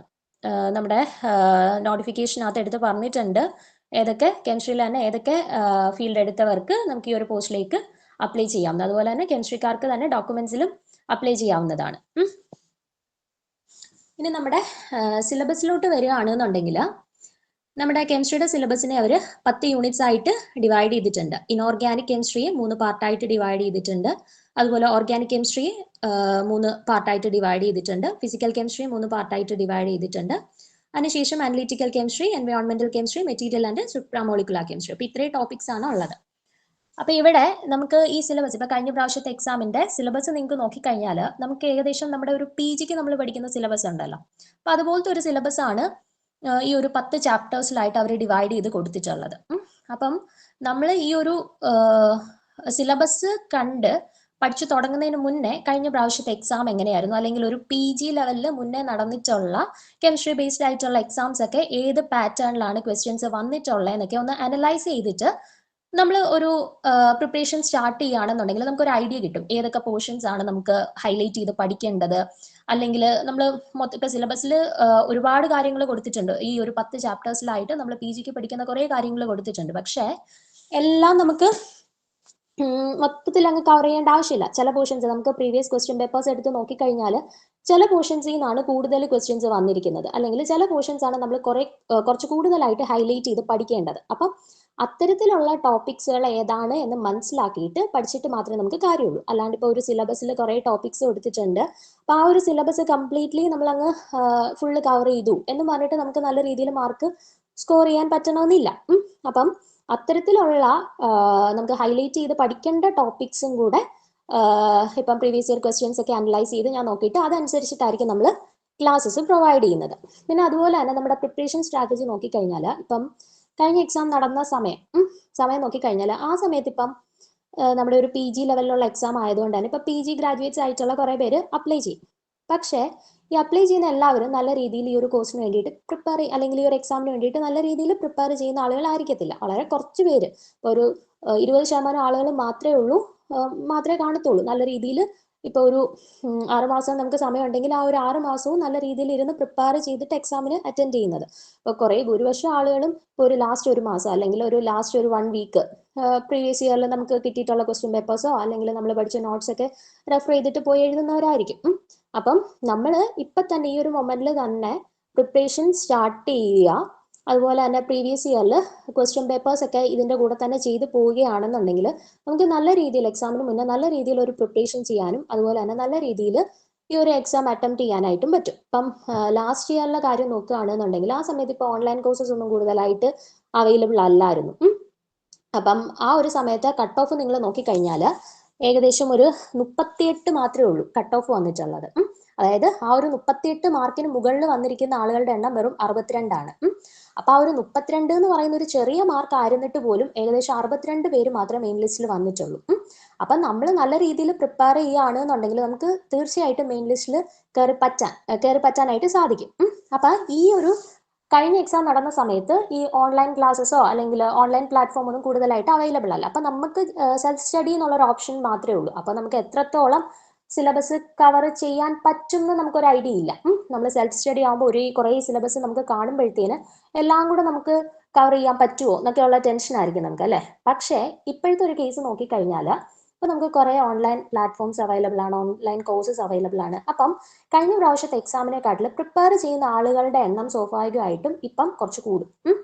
അപ്പം ആ ഒരു കാര്യം കൂടെ ചിന്തിച്ചിട്ട് നമ്മൾ പ്രിപ്പയർ ചെയ്യാൻ തുടങ്ങിയാൽ മാത്രമേ നമുക്ക് നമ്മൾ ഉദ്ദേശിക്കുന്ന രീതിയിൽ പെർഫോം ചെയ്യാനായിട്ട് പറ്റുള്ളൂ. അപ്പൊ എത്രയും നേരത്തെ നമ്മൾ നമ്മുടെ പ്രിപ്പറേഷൻ തുടങ്ങുന്നോ അത്രയും നല്ല രീതിയിൽ നമുക്ക് എക്സാമിന് പെർഫോം ചെയ്യാനായിട്ട് പറ്റും. ഓക്കെ, അതുപോലെ തന്നെ എപ്പോഴും നമ്മളിപ്പോൾ ഒരു സിലബസ് നമ്മുടെ കയ്യിലുണ്ട്, ആ സിലബസിലുള്ള എല്ലാ പോർഷൻസും നമ്മൾ കവർ ചെയ്ത് കഴിഞ്ഞിട്ട് എല്ലാ കംപ്ലീറ്റ് സിലബസും നമ്മൾ കവർ ചെയ്തു, ഇനി നമ്മളിപ്പോൾ ഒരു എക്സാം എഴുതാൻ കേപ്പബിൾ ആണ് എന്നും പറഞ്ഞിട്ട് നമ്മളിപ്പം എക്സാം ഹാളിൽ പോയിരുന്നിട്ട് ഒരു എക്സാമിനെ അപ്രോച്ച് ചെയ്യുകയാണെന്നുണ്ടെങ്കിൽ ചിലപ്പോൾ നമുക്ക് നല്ല രീതിയിൽ പെർഫോം ചെയ്യാൻ പറ്റണമെന്നില്ല. അപ്പം നമ്മളൊരു സിലബസ് മാത്രം കവർ ചെയ്തുകൊണ്ട് കാര്യമില്ല, അതിനോടൊപ്പം തന്നെ നമ്മളിപ്പം പ്രീവിയസ് ഇയറിൽ ചോദിച്ചിട്ടുള്ള ക്വസ്റ്റ്യൻ പേപ്പേഴ്സ് ആയിക്കോട്ടെ, അല്ലെന്നുണ്ടെങ്കിൽ നമ്മൾ പഠിക്കുന്ന പോർഷനായിട്ട് റിലേറ്റ് ചെയ്തിട്ടുള്ള മറ്റേ MCQs ആയിക്കോട്ടെ, അതെല്ലാം നമ്മൾ ഇതിൻ്റെ കൂടെ തന്നെ ചെയ്ത് പോയെങ്കിൽ മാത്രമേ നമ്മൾ എക്സാം ഹാളിലോട്ട് വരുമ്പോഴത്തേന് നമ്മൾ ഉദ്ദേശിക്കുന്ന രീതിയിൽ നമുക്ക് പ്രിപ്പയർ ചെയ്ത് പോകാൻ പറ്റുള്ളൂ. അതുകൊണ്ട് നമ്മളിവിടെ കോഴ്സ് പ്രൊവൈഡ് ചെയ്യുന്നതിൻ്റെ കൂടെ തന്നെ പ്രീവിയസ് ഇയർ ക്വസ്റ്റ്യൻ പേപ്പേഴ്സ് നമ്മൾ ഡിസ്കസ് ചെയ്യുന്നുണ്ട്.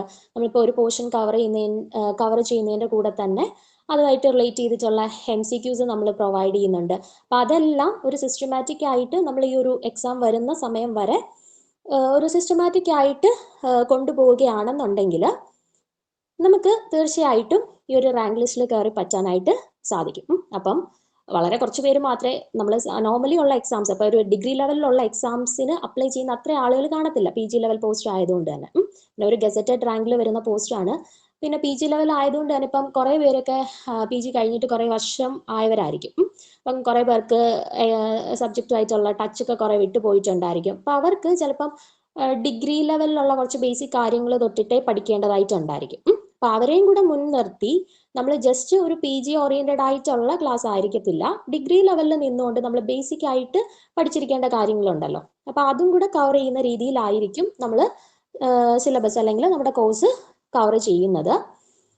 പിന്നെ അതുപോലെ തന്നെ നമ്മൾ ടെക്സ്റ്റ് ബുക്ക് ഇപ്പം ഇൻഓർഗാനിക്കിൻ്റെ ആയിക്കോട്ടെ, ഫിസിക്കലിൻ്റെ ആയിക്കോട്ടെ, ഓർഗാനിക് കെമിസ്ട്രിയുടെ ആയിക്കോട്ടെ, നമ്മുടെ ഫേമസ് ആയിട്ടുള്ള ഇപ്പോൾ ഗുരുദീപ് രാജിൻ്റെ ടെക്സ്റ്റ്, അല്ലെങ്കിൽ ഓർഗാനോമെറ്റാലിക് കെമിസ്ട്രിയുടെ അജയ് കുമാറിൻ്റെ text, Atkins, Miessler and Tarr, Huheey, Clayden, അതുപോലെയുള്ള ടെക്സ്റ്റുകളൊക്കെ റെഫർ ചെയ്തിട്ടായിരിക്കും നമ്മൾ ഓരോ പോർഷൻസിൻ്റെയും ക്ലാസ്സസ് കവർ ചെയ്യുന്നത്. ഓക്കെ, അപ്പം സിലബസ് കംപ്ലീറ്റ് ചെയ്യുന്നതിനോടൊപ്പം തന്നെ നമ്മൾ മാക്സിമം MCQസും അതുപോലെ പ്രീവിയസ് ഇയർ ക്വസ്റ്റ്യൻസും ഒക്കെ കവർ ചെയ്ത് പോകാനായിട്ട് ശ്രമിക്കുന്നതാണ്. അതുപോലെ തന്നെ എത്രയും നേരത്തെ നമുക്ക് പ്രിപ്പറേഷൻസ് സ്റ്റാർട്ട് ചെയ്യാൻ പറ്റുമോ അത്രയും നേരത്തെ തന്നെ പ്രിപ്പറേഷൻസ് എല്ലാവരും സ്റ്റാർട്ട് ചെയ്യാനായിട്ടും ശ്രമിക്കണം. ഓക്കെ,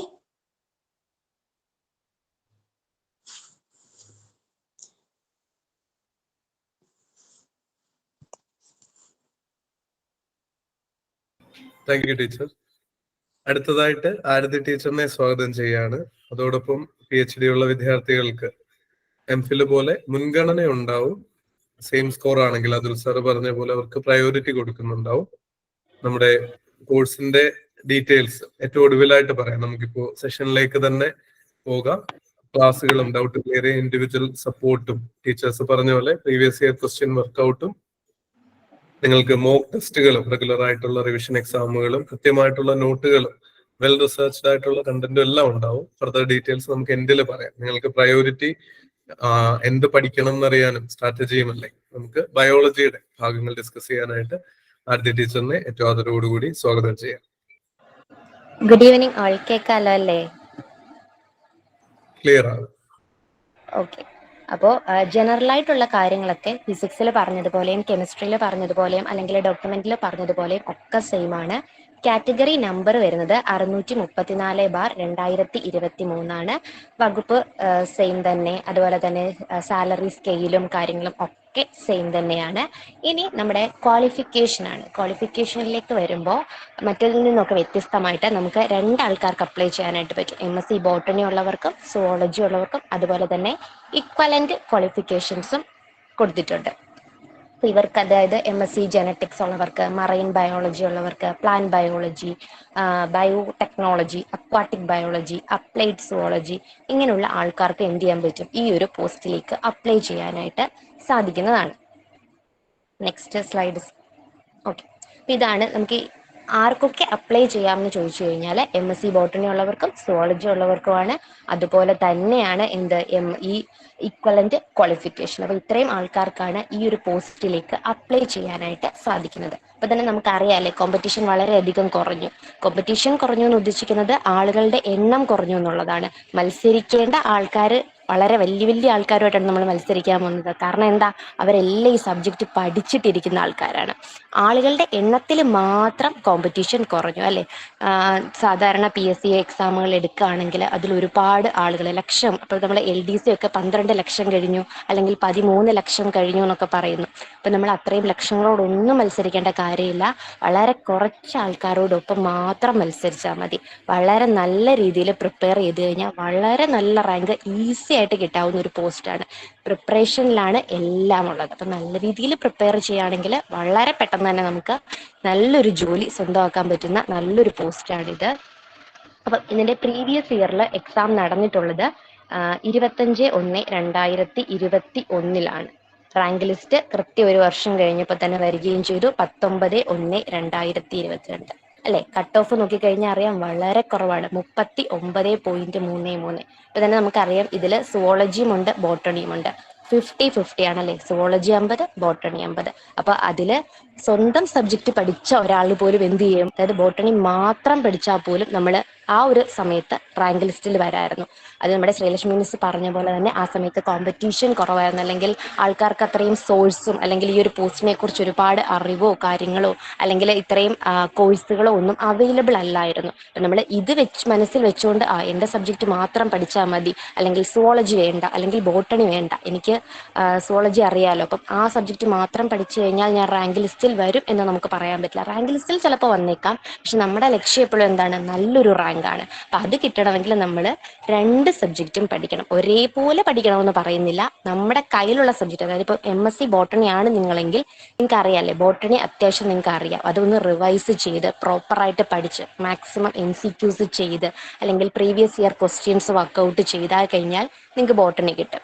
അതിൻ്റെ കൂടെ തന്നെ നമ്മൾ എന്ത് ചെയ്യണം? സുവോളജിക്കും അതേപോലെ ഒരു എഫേർട്ട് എടുത്തെങ്കിൽ മാത്രമേ നമ്മൾ എന്ത് ചെയ്യത്തുള്ളൂ? റാങ്ക് ലിസ്റ്റിലേക്ക് എത്തിപ്പെടുകയുള്ളൂ. അപ്പം ആകെ അഡ്വൈസ് പോയിട്ടുള്ളത് 25 അഡ്വൈസ് ആണ് പോയിട്ടുള്ളത്.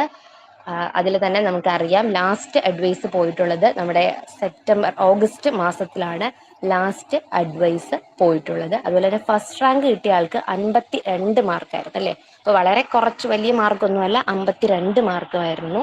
അതുപോലെ തന്നെ ആകെ 49 പേരായിരുന്നു മെയിൻ ലിസ്റ്റിൽ ഉൾപ്പെട്ടിട്ടുള്ളത്.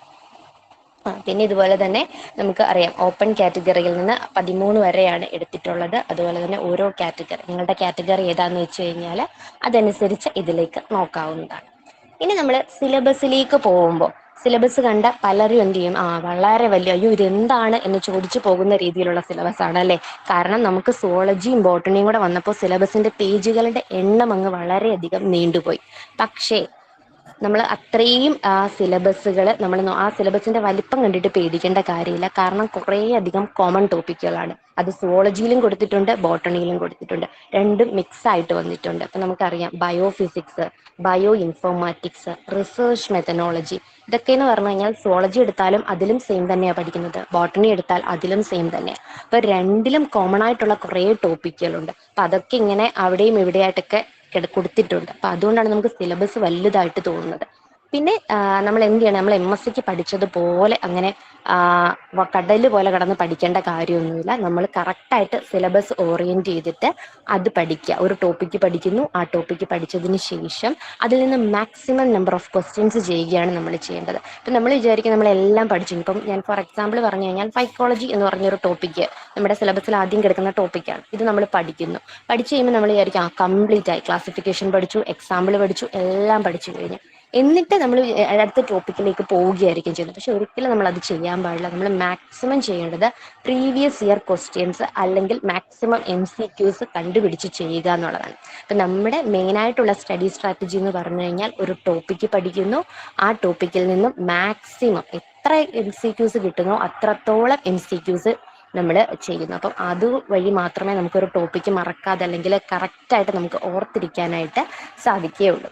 അപ്പം നമുക്ക് സിലബസിൽ ബോട്ടണി നോക്കുകയാണെങ്കിൽ phycology, mycology, bryology, plant pathology, pteridology, gymnosperm, microbiology, palaeobotany, അങ്ങനെ ഒരുപാട് ടോപ്പിക്കുകളുണ്ട്. അതിൽ ഏറ്റവും ഇമ്പോർട്ടൻ്റ് ആണെന്ന് നമുക്കറിയാലേ phycology, mycology, pteridology, gymnosperm.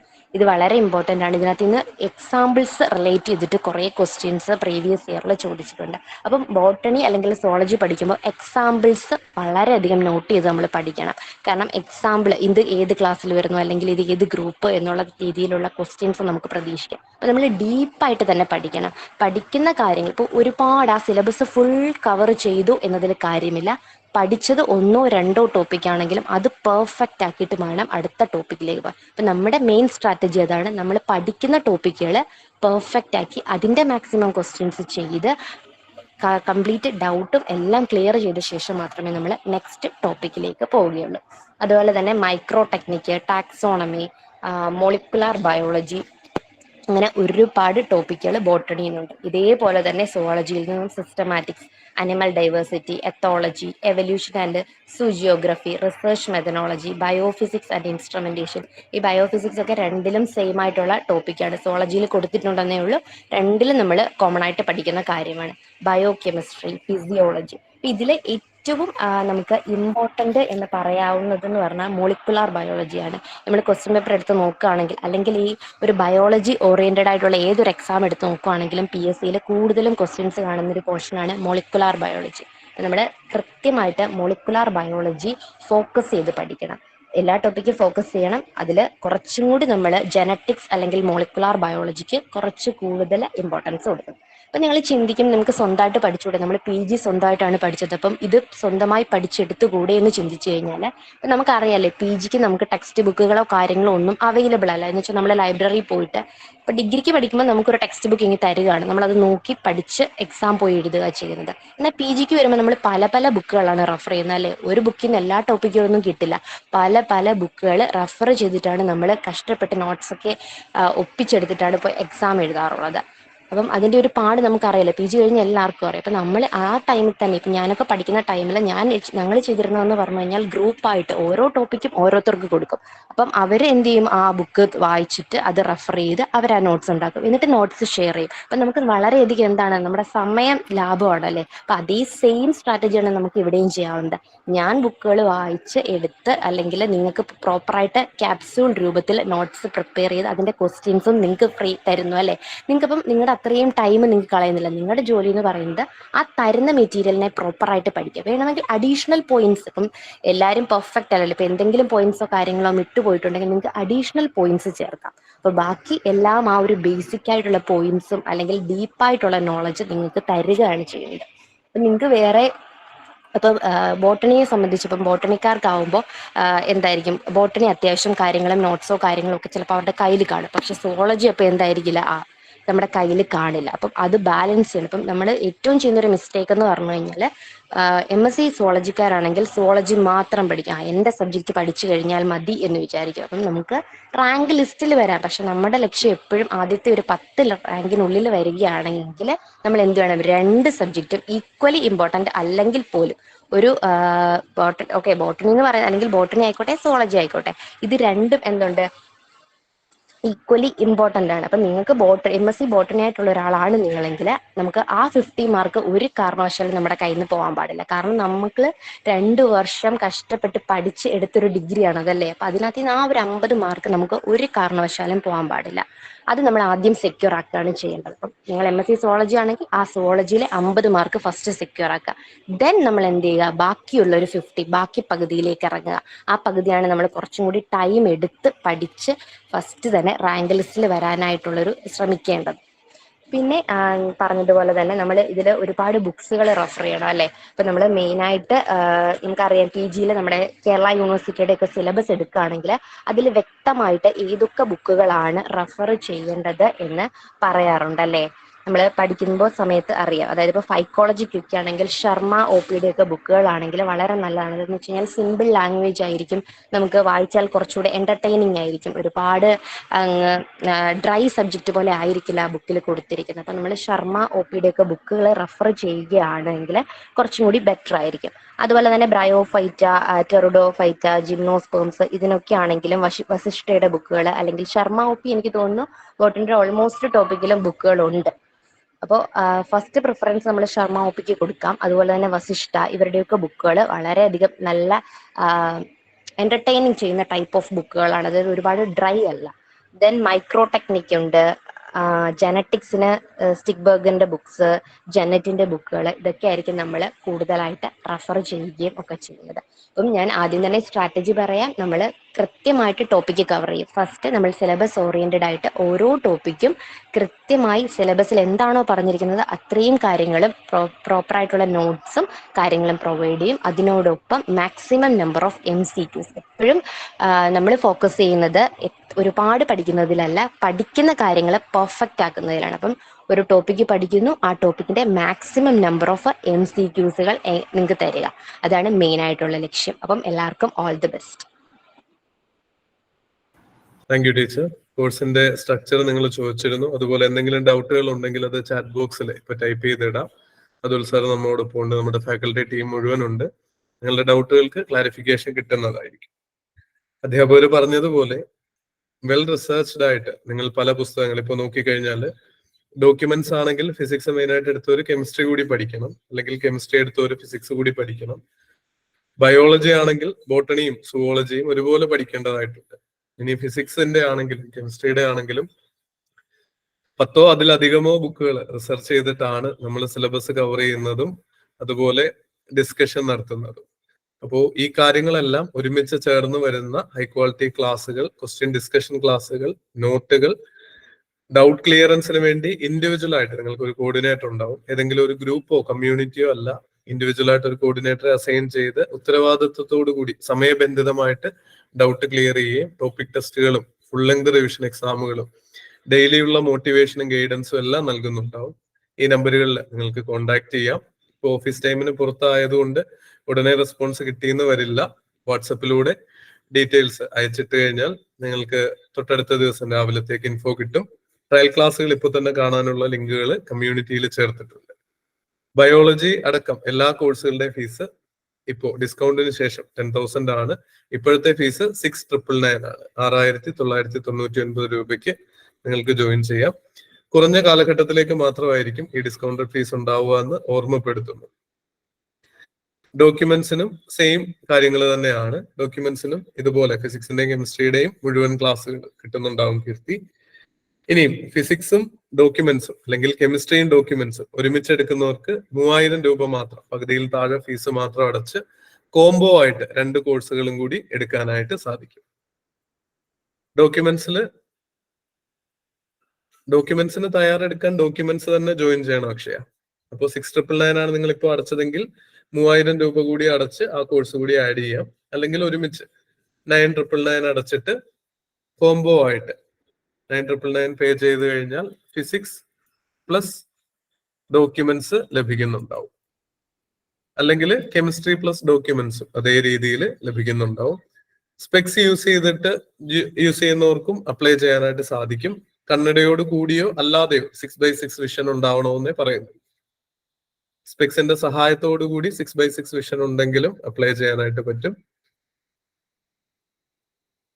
Neetha, ഞാൻ ആൻസർ ചെയ്തു ഓൾറെഡി. ഈ വൺ ടൈം സെറ്റിൽമെന്റ് ആണ് യൂഷ്വലി ചെയ്യുന്നത്. പിന്നെ ഫിനാൻഷ്യലി നിങ്ങൾ സ്ട്രഗിൾ ചെയ്യുന്ന ഒരു സ്റ്റുഡന്റ് ആണെങ്കിൽ നമുക്കത് ഇൻസ്റ്റാൾമെന്റ് പരിഗണിക്കാം, ഓഫീസിൽ കോൺടാക്ട് ചെയ്യാം.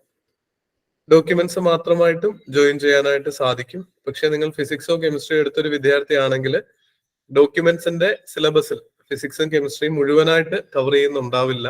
രണ്ടിന്റെയും സിലബസുകൾ തമ്മിൽ വ്യത്യാസം ഉണ്ടാവും. ഫിസിക്സും പ്ലസ് കെമിസ്ട്രി ചേർന്നതാണ് ഡോക്യുമെന്റ്സിന്റെ സിലബസ് എന്ന് കരുതണ്ട. ഫിസിക്സും കെമിസ്ട്രിയും പഠിക്കാനുണ്ടെന്നേ ഉള്ളൂ. അതുകൊണ്ട് ഡോക്യുമെന്റ്സ് മാത്രമായിട്ട് എടുക്കുന്നത് നിങ്ങളുടെ എഫേർട്ട് വേസ്റ്റ് ആവുന്നതിന് കാരണമാവും. പ്രീ റെക്കോർഡഡ് ആയിട്ടുള്ള ക്ലാസ്സുകളാണ് ആര്യ. കാര്യം നമ്മുടെ കൂടെ പഠിക്കുന്നത് പലരും ഒരു ഗവൺമെന്റ് സർവീസിലുള്ള ആൾക്കാരുണ്ട്, സ്വിച്ച് ചെയ്യാനായിട്ട് നോക്കുന്നവരുണ്ട്, അല്ലെങ്കിൽ പുറത്തുനിന്ന് ഫുൾ ടൈം ജോലി ചെയ്യുന്നവരുണ്ട്, പാരന്റിങ് കുഞ്ഞുങ്ങളെ വളർത്തി അതിനോടൊപ്പം പഠിക്കുന്നവരുണ്ട്. അപ്പോൾ ഓൾറെഡി 100-ലധികം പേര് നമ്മുടെ കോഴ്സുകളിൽ ജോയിൻ ചെയ്തിട്ടുണ്ട്. അപ്പോൾ അവരെ എല്ലാവരെയും കൂടി ഒരു സമയത്ത് തന്നെ നമുക്ക് ക്ലാസ് കൊടുക്കാനായിട്ട് സാധിക്കില്ല.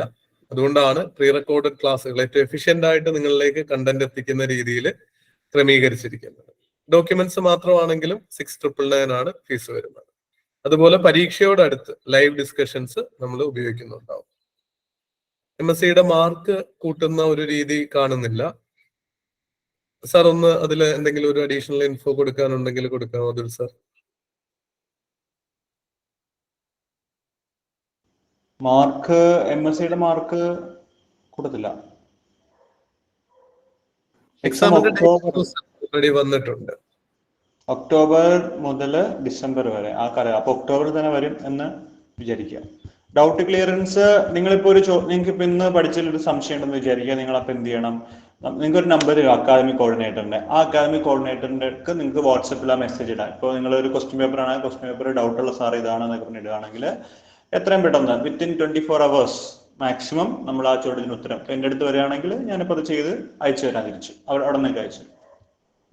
നമ്മൾ ഓരോ ടോപ്പിക്കിനും സെപ്പറേറ്റ് ടോപ്പിക് വൈസ് ടെസ്റ്റുകൾ ഇങ്ങനെ നമ്മുടെ ആ പ്ലാറ്റ്ഫോമിൽ ഇങ്ങനെ ബിൽഡ് ചെയ്ത് വെക്കുന്നുണ്ട്. അപ്പൊ നിങ്ങൾക്ക് ഒരു ടോപ്പിക്ക് പഠിച്ചു കഴിയുമ്പോൾ അതിന്റെ താഴെ പോയിട്ട് അതിന്റെ ചോദ്യങ്ങൾ ചെയ്ത് നോക്കാം. എല്ലാ യൂണിറ്റുകൾക്കും നമുക്ക് ടെസ്റ്റ് ഉണ്ടാവും, പരീക്ഷ ഉണ്ടാവും. പരീക്ഷ ഇല്ലാതെ എങ്ങനെയാണ് നമ്മൾ കോഴ്സ് ചെയ്യുന്നത്? ലൈവ് ക്ലാസ് നമ്മൾ ഇടയ്ക്കൊക്കെ, ഞാൻ പറഞ്ഞില്ലേ, ലൈവ് ക്ലാസ് നമ്മൾ ഇടയ്ക്കൊക്കെ ഇങ്ങനെ പിള്ളേരെ കൂട്ടിയിട്ട് നമ്മൾ ചെയ്യാറുണ്ട് കേട്ടോ.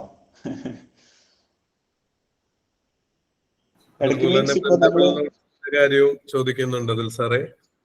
നമ്മളെപ്പോഴും പറയുന്ന ഒരു കാര്യമാണ്, മെറ്റീരിയലിന്റെ കുറവ് കൊണ്ട് ആരും പരീക്ഷ പാസ്സാവാതെ പോയിട്ടില്ല.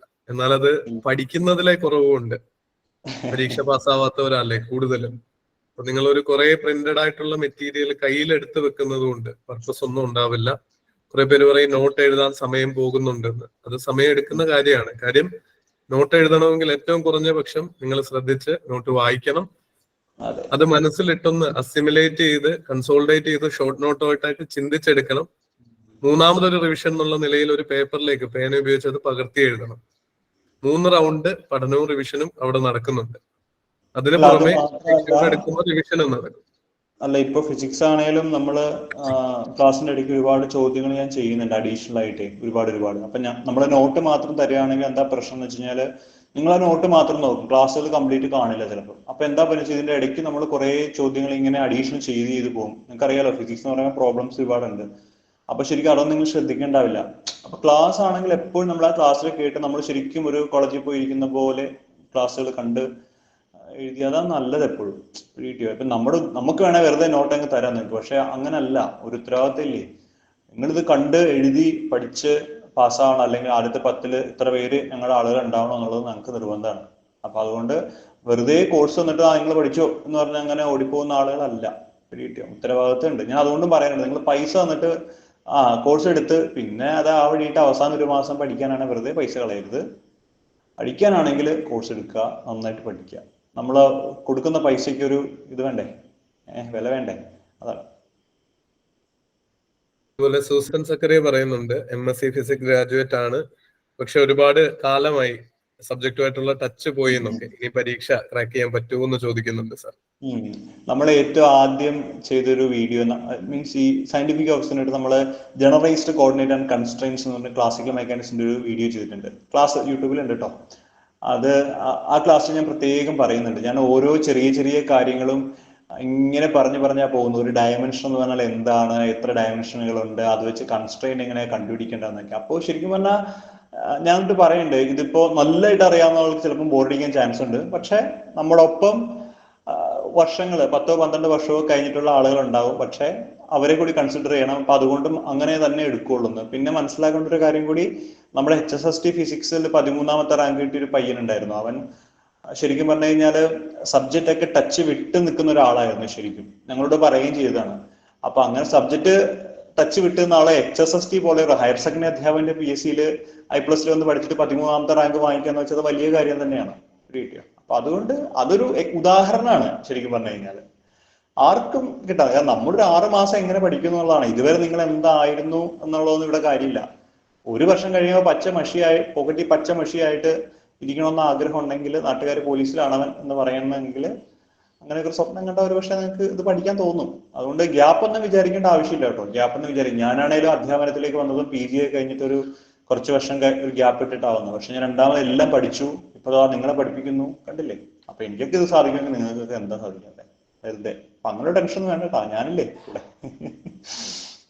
അതുപോലെ അശ്വതി ചോദിക്കുന്നുണ്ട്, എക്സാം എങ്ങനെയാണ് നടത്തുന്നത്? ആപ്ലിക്കേഷനിലൂടെ തന്നെയാണ് നടത്തുന്നത്. ടൈംഡ് ടെസ്റ്റ് ആയിട്ട് നിങ്ങൾക്ക് റാങ്ക് ലിസ്റ്റ് അടക്കം ആ ടെസ്റ്റ് എടുത്തതിൽ നിങ്ങളുടെ റിലേറ്റീവ് റാങ്ക് എത്രയാണ് നമ്മുടെ വിദ്യാർത്ഥികളുടെ ഇടയിൽ നടക്കം കാണാവുന്ന രീതിയിലാണ് നടത്തുന്നത്.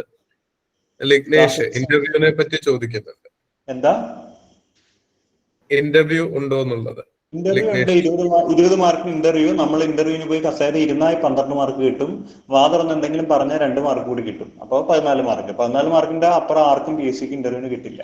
12 മിനിമം കിട്ടും, 12-15 മിനിമം കിട്ടും. എന്തെങ്കിലുമൊക്കെ വാതുറന്ന് നമ്മൾ പറഞ്ഞാൽ 14 കിട്ടും. പിന്നെ കോഴ്സ് ചെയ്യുമ്പോൾ ഉറപ്പായിട്ട് നിങ്ങൾക്ക് ഫിസിക്സ് ആണെങ്കിൽ അല്ലെങ്കിൽ കെമിസ്ട്രി ആണെങ്കിലൊക്കെ ഒരു നോളജ് വരും കുട്ടികളെ. അങ്ങനെയാണ് നമ്മൾ ചെയ്യുന്ന എല്ലാ സബ്ജക്റ്റുകളും. കിട്ടിയോ? അതാ നമുക്ക് ഇതിനോട് ഇഷ്ടം വരണം. പല ആളുകളുമായിട്ട് നമ്മുടെ സെറ്റിന്റെ കോഴ്സുകൾ എടുത്തിട്ട്, സെറ്റ് ഫിസിക്സ് ഒക്കെ എടുത്തിട്ട് സെറ്റ് കിട്ടും. പിന്നെ അത് കഴിഞ്ഞാൽ അവർ വിളിച്ച് സാർ എനിക്ക് സെറ്റ് കിട്ടി, ഞാൻ നെറ്റിന് പഠിക്കാൻ പോവാണെന്നൊക്കെ പറയുന്നത്. അപ്പൊ നമുക്ക് കേൾക്കുമ്പോൾ വലിയ സന്തോഷമാണ്. കാരണം പലപ്പോഴും നമ്മൾ വലിയ കോളേജുകളിലൊക്കെ പോയിരുന്ന വലിയ പ്രൊഫസർമാരുടെ ക്ലാസ്സൊക്കെ ഇട്ട് ചിലപ്പോൾ ഒരു പക്ഷേ പാടാണെന്ന ചിന്തയിലൊക്കെ വരുന്ന ആളുകളുണ്ടാവും. പക്ഷെ അങ്ങനെയൊന്നും ഇല്ല. ഇതൊക്കെ വളരെ സിമ്പിൾ ആയിട്ടുള്ള കാര്യമാണ്. നമ്മൾ തന്നെ ഉണ്ടാക്കിയ കാര്യങ്ങൾ നമുക്ക് തന്നെ പഠിക്കാൻ പറ്റില്ല, പിന്നെ എങ്ങനെയാണ്? ക്ലാസ്സുകൾ നമ്മൾ ഓൾറെഡി ബാച്ച് തുടങ്ങി വെച്ചിട്ടുണ്ട്. ഓൾറെഡി പറഞ്ഞ പോലെ അക്ഷയ പ്രീ റെക്കോർഡഡ് ക്ലാസ് ആണ്. തുടങ്ങിയിട്ട് ചുരുക്കം ദിവസങ്ങളെ ആയിട്ടുള്ളൂ. നിങ്ങൾക്ക് ഇപ്പോൾ ജോയിൻ ചെയ്യാം. സഫ്ന ഓൾറെഡി ചോദിച്ചിരുന്നു സ്റ്റഡി പ്ലാൻ ഉണ്ടോ എന്നുള്ളത്. കൃത്യമായിട്ടുള്ള സ്റ്റഡി പ്ലാൻ നൽകുന്നുണ്ടാവും. സെൻട്രൽ യൂണിവേഴ്സിറ്റി PG അപ്ലൈ ചെയ്യുമ്പോൾ ഇക്വലന്റ് സർട്ടിഫിക്കറ്റ് ആവശ്യമില്ല. സർട്ടിഫിക്കറ്റ് വെരിഫിക്കേഷന്റെ സമയത്തേക്കാണ് ഇക്വലന്റ് സർട്ടിഫിക്കറ്റ് ആവശ്യമായി വരിക. ഓൾറെഡി ഗവൺമെന്റിന്റെ ഓർഡർ ഉണ്ടായിരുന്നു. അതായത് സെൻട്രൽ യൂണിവേഴ്സിറ്റികൾ, IIT പോലെയുള്ള സ്ഥാപനങ്ങളിൽ പഠിച്ച ആളുകൾക്ക് ഇക്വലൻസി എടുക്കണ്ടെന്നുള്ളത്. പക്ഷേ അതുണ്ടെങ്കിൽ പോലും പല യൂണിവേഴ്സിറ്റികളിലും അല്ലെങ്കിൽ ഇങ്ങനെയുള്ള പല പരീക്ഷകൾക്കും ഇക്വലൻസി ചോദിക്കാറുണ്ട്. അപ്പൊ സെൻട്രൽ യൂണിവേഴ്സിറ്റി പഠിച്ച ഒരാൾക്ക് കാലിക്കറ്റ് യൂണിവേഴ്സിറ്റിന്നോ MG യൂണിവേഴ്സിറ്റിന്നോ കേരള യൂണിവേഴ്സിറ്റിന്നോ ഇക്വലൻസി എടുക്കാൻ വലിയ പാടില്ല. കാലിക്കറ്റ് യൂണിവേഴ്സിറ്റി ആണെങ്കിൽ വളരെ ഈസിയാണ്. ഓൺലൈനായിട്ട് അപേക്ഷ കൊടുത്താൽ മതി, പെട്ടെന്ന് തന്നെ ഇക്വലൻസി കിട്ടും കേട്ടോ. അതുകൊണ്ട് ഇക്വലൻസി എന്തായാലും എടുത്തു വെച്ചോളൂ, എവിടെയെങ്കിലും ഒരു കാര്യത്തിന് ആവശ്യം വരും കേട്ടോ. മറ്റേ ഡൗട്ടുകളൊന്നും ഇല്ലെങ്കിൽ നമുക്ക് കൺക്ലൂഡ് ചെയ്യാം. എത്രയും വേഗം നിങ്ങൾ പഠിച്ചു തുടങ്ങുക. ഫ്രീ ആയിട്ട് ട്രയൽ ക്ലാസ്സുകൾ കാണാം. ഏതാണെങ്കിലും ഷെബി ഡോക്യുമെന്റ്സിൽ ഇങ്ങനെ ഫിക്സേറ്റഡ് ആയിട്ട് നിൽക്കുകയാണ്. എന്താണ് സിലബസ്? ഒരു കാര്യം പറയാനായിരുന്നു കേട്ടോ. നമ്മുടെ ഒരു ക്ലാസ് ഉണ്ടായിരുന്നു കേട്ടോ വ്യാഴാഴ്ച. അതെ വ്യാഴാഴ്ച. സാർ ആ ടോപ്പിക് ക്ലിയർ ആയിട്ട് എന്തൊക്കെയാണ് നമ്മൾ ഡിസ്കസ് ചെയ്യാന്ന് കൂടി ഒന്ന് പറഞ്ഞു. നമ്മള് വ്യാഴാഴ്ച ഉണ്ടല്ലോ, വ്യാഴാഴ്ച ഞാൻ പറഞ്ഞില്ലേ, നമ്മൾ പ്രീ റെക്കോർഡ് ക്ലാസ് ആണ്. വല്ലപ്പോഴും നമുക്ക് ഓരോ ലൈവിലേക്ക് ചെയ്യാം. കാരണം എനിക്ക് ഇങ്ങനെ ഇന്ററാക്ട് ചെയ്യാൻ ഭയങ്കര ഇഷ്ടമാണ്. നിങ്ങളെ കൊണ്ട് ഇങ്ങനെ ഉത്തരം പറയിക്കാനൊക്കെ. ഞങ്ങളുടെ ഡയറി ഫാം ഇൻസ്ട്രക്ടർ ഞങ്ങൾ അങ്ങനെ കുറെ ചോദ്യങ്ങൾ ചെയ്തായിരുന്നു. അത് ഒരുവിധം എല്ലാം ചോദിക്കുകയും ചെയ്തു.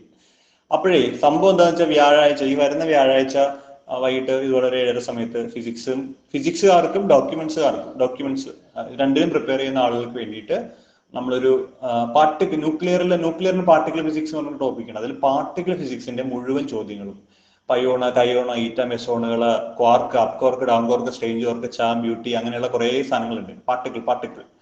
അപ്പൊ ഈ പാർട്ടിക്കിളുകളെ കുറിച്ചിട്ടുള്ള ഒരു ലൈവ് ക്ലാസ്സും അതോടൊപ്പം തന്നെ അതുമായിട്ട് ബന്ധപ്പെട്ട പ്രീവിയസ് ഇയർ ചോദിച്ചിരിക്കുന്ന ചോദ്യങ്ങൾ നിങ്ങളെ കൊണ്ട് ക്ലാസ് കഴിഞ്ഞിട്ട് ഞാൻ ചെയ്യിക്കും. അപ്പൊ അത് വ്യാഴാഴ്ചയാണ്. അപ്പൊ കുട്ടികളെ നിങ്ങൾ ഉഷാറായിട്ട് അതിനൊന്ന് വാ, നമുക്കൊന്ന് അന്നൊന്ന് പരിചയപ്പെടുകയെങ്കിലും ചെയ്യാം. എല്ലാവരും ക്ഷണിച്ചിരിക്കുന്നു. ബയോളജിയുടെയും റിക്വസ്റ്റ് അനുസരിച്ച് നമ്മൾ ഇതുപോലെ ഫ്രീ ലൈവ് സെഷനുകൾ ക്രമീകരിക്കുന്നതായിരിക്കും. കേട്ടോ ഹർഷ, അനുഷ? ടീച്ചർ ഇത് കേൾക്കുന്നുണ്ട്. നമുക്ക് വ്യാഴമല്ലെങ്കിലും തൊട്ടടുത്ത ദിവസങ്ങളിലായിട്ട് സെഷൻ വെക്കാം. നമ്മുടെ യൂട്യൂബ് ചാനൽ ഫോളോ ചെയ്യാം PSCയുടെ. അതിലൂടെ കൃത്യമായിട്ട് അപ്ഡേറ്റുകൾ ലഭിക്കും. എല്ലാവർക്കും തന്നെ രജിസ്റ്റർ ചെയ്യാവുന്നതാണ്. ഫിസിക്സിന്റെയും കെമിസ്ട്രിയുടെയും ബയോളജിയുടെയും ഫ്രീ സെഷൻസ് നമുക്ക് കണ്ടക്ട് ചെയ്യാം. എന്നാൽ പോലും നമുക്ക് അതിന്റെ ലിമിറ്റേഷൻ ഉണ്ട്. മുഴുവൻ ക്ലാസ്സുകൾ ലഭിക്കാനായിട്ട് കോഴ്സ് ചൂസ് ചെയ്യാവുന്നതാണ്. മറ്റു ഡൗട്ടുകൾ ഒന്നുമില്ലെങ്കിൽ നമുക്കിത് വൈൻഡപ്പ് ചെയ്യാം.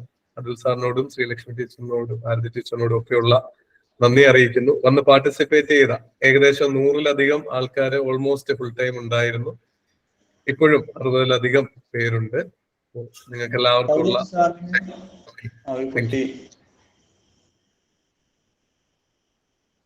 ഇന്റർവ്യൂവിന്റെ കാര്യമൊന്നും ഇത്രയും അമിതമായിട്ട് നിങ്ങൾ വറി ചെയ്യേണ്ടതില്ല അനിത. അത് മാത്രമല്ല, കഴിഞ്ഞ പ്രാവശ്യം കോവിഡ് ആയിരുന്നുകൊണ്ടാണ് ഇന്റർവ്യൂ ഇല്ലായിരുന്നു. അത് ഫിംഗർ പ്രിന്റ് സെർച്ചർ ഈ പരീക്ഷ സയന്റിഫിക് ഓഫീസറാണ് ഇന്റർവ്യൂ ഇല്ലായിരുന്നു. അത് കോവിഡ് ആയതുകൊണ്ടാണ്. പക്ഷെ അത് ഇപ്പോൾ ഉള്ളതിനുള്ള ഇന്റർവ്യൂ വരുന്നുണ്ട്. പക്ഷെ ഇന്റർവ്യൂ ഒന്നും വലിയ കാര്യമില്ല. നിങ്ങൾ പരീക്ഷ പഠിച്ച് പാസ്സാകും.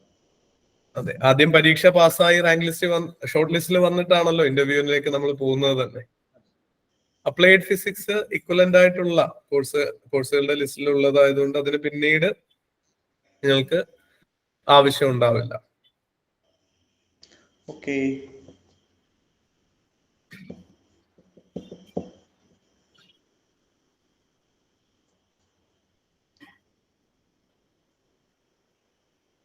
അപ്ലൈഡ് ഫിസിക്സ് ആണെങ്കിലും അത് ഏതെങ്കിലും യൂണിവേഴ്സിറ്റിയിൽ ഒരു ഇക്വലൻസി എടുത്താൽ മതി തന്നെ, പ്രശ്നം തീരാവുന്നേ ഉള്ളൂ.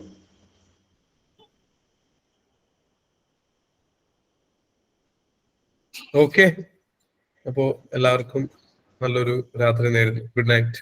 Thank you.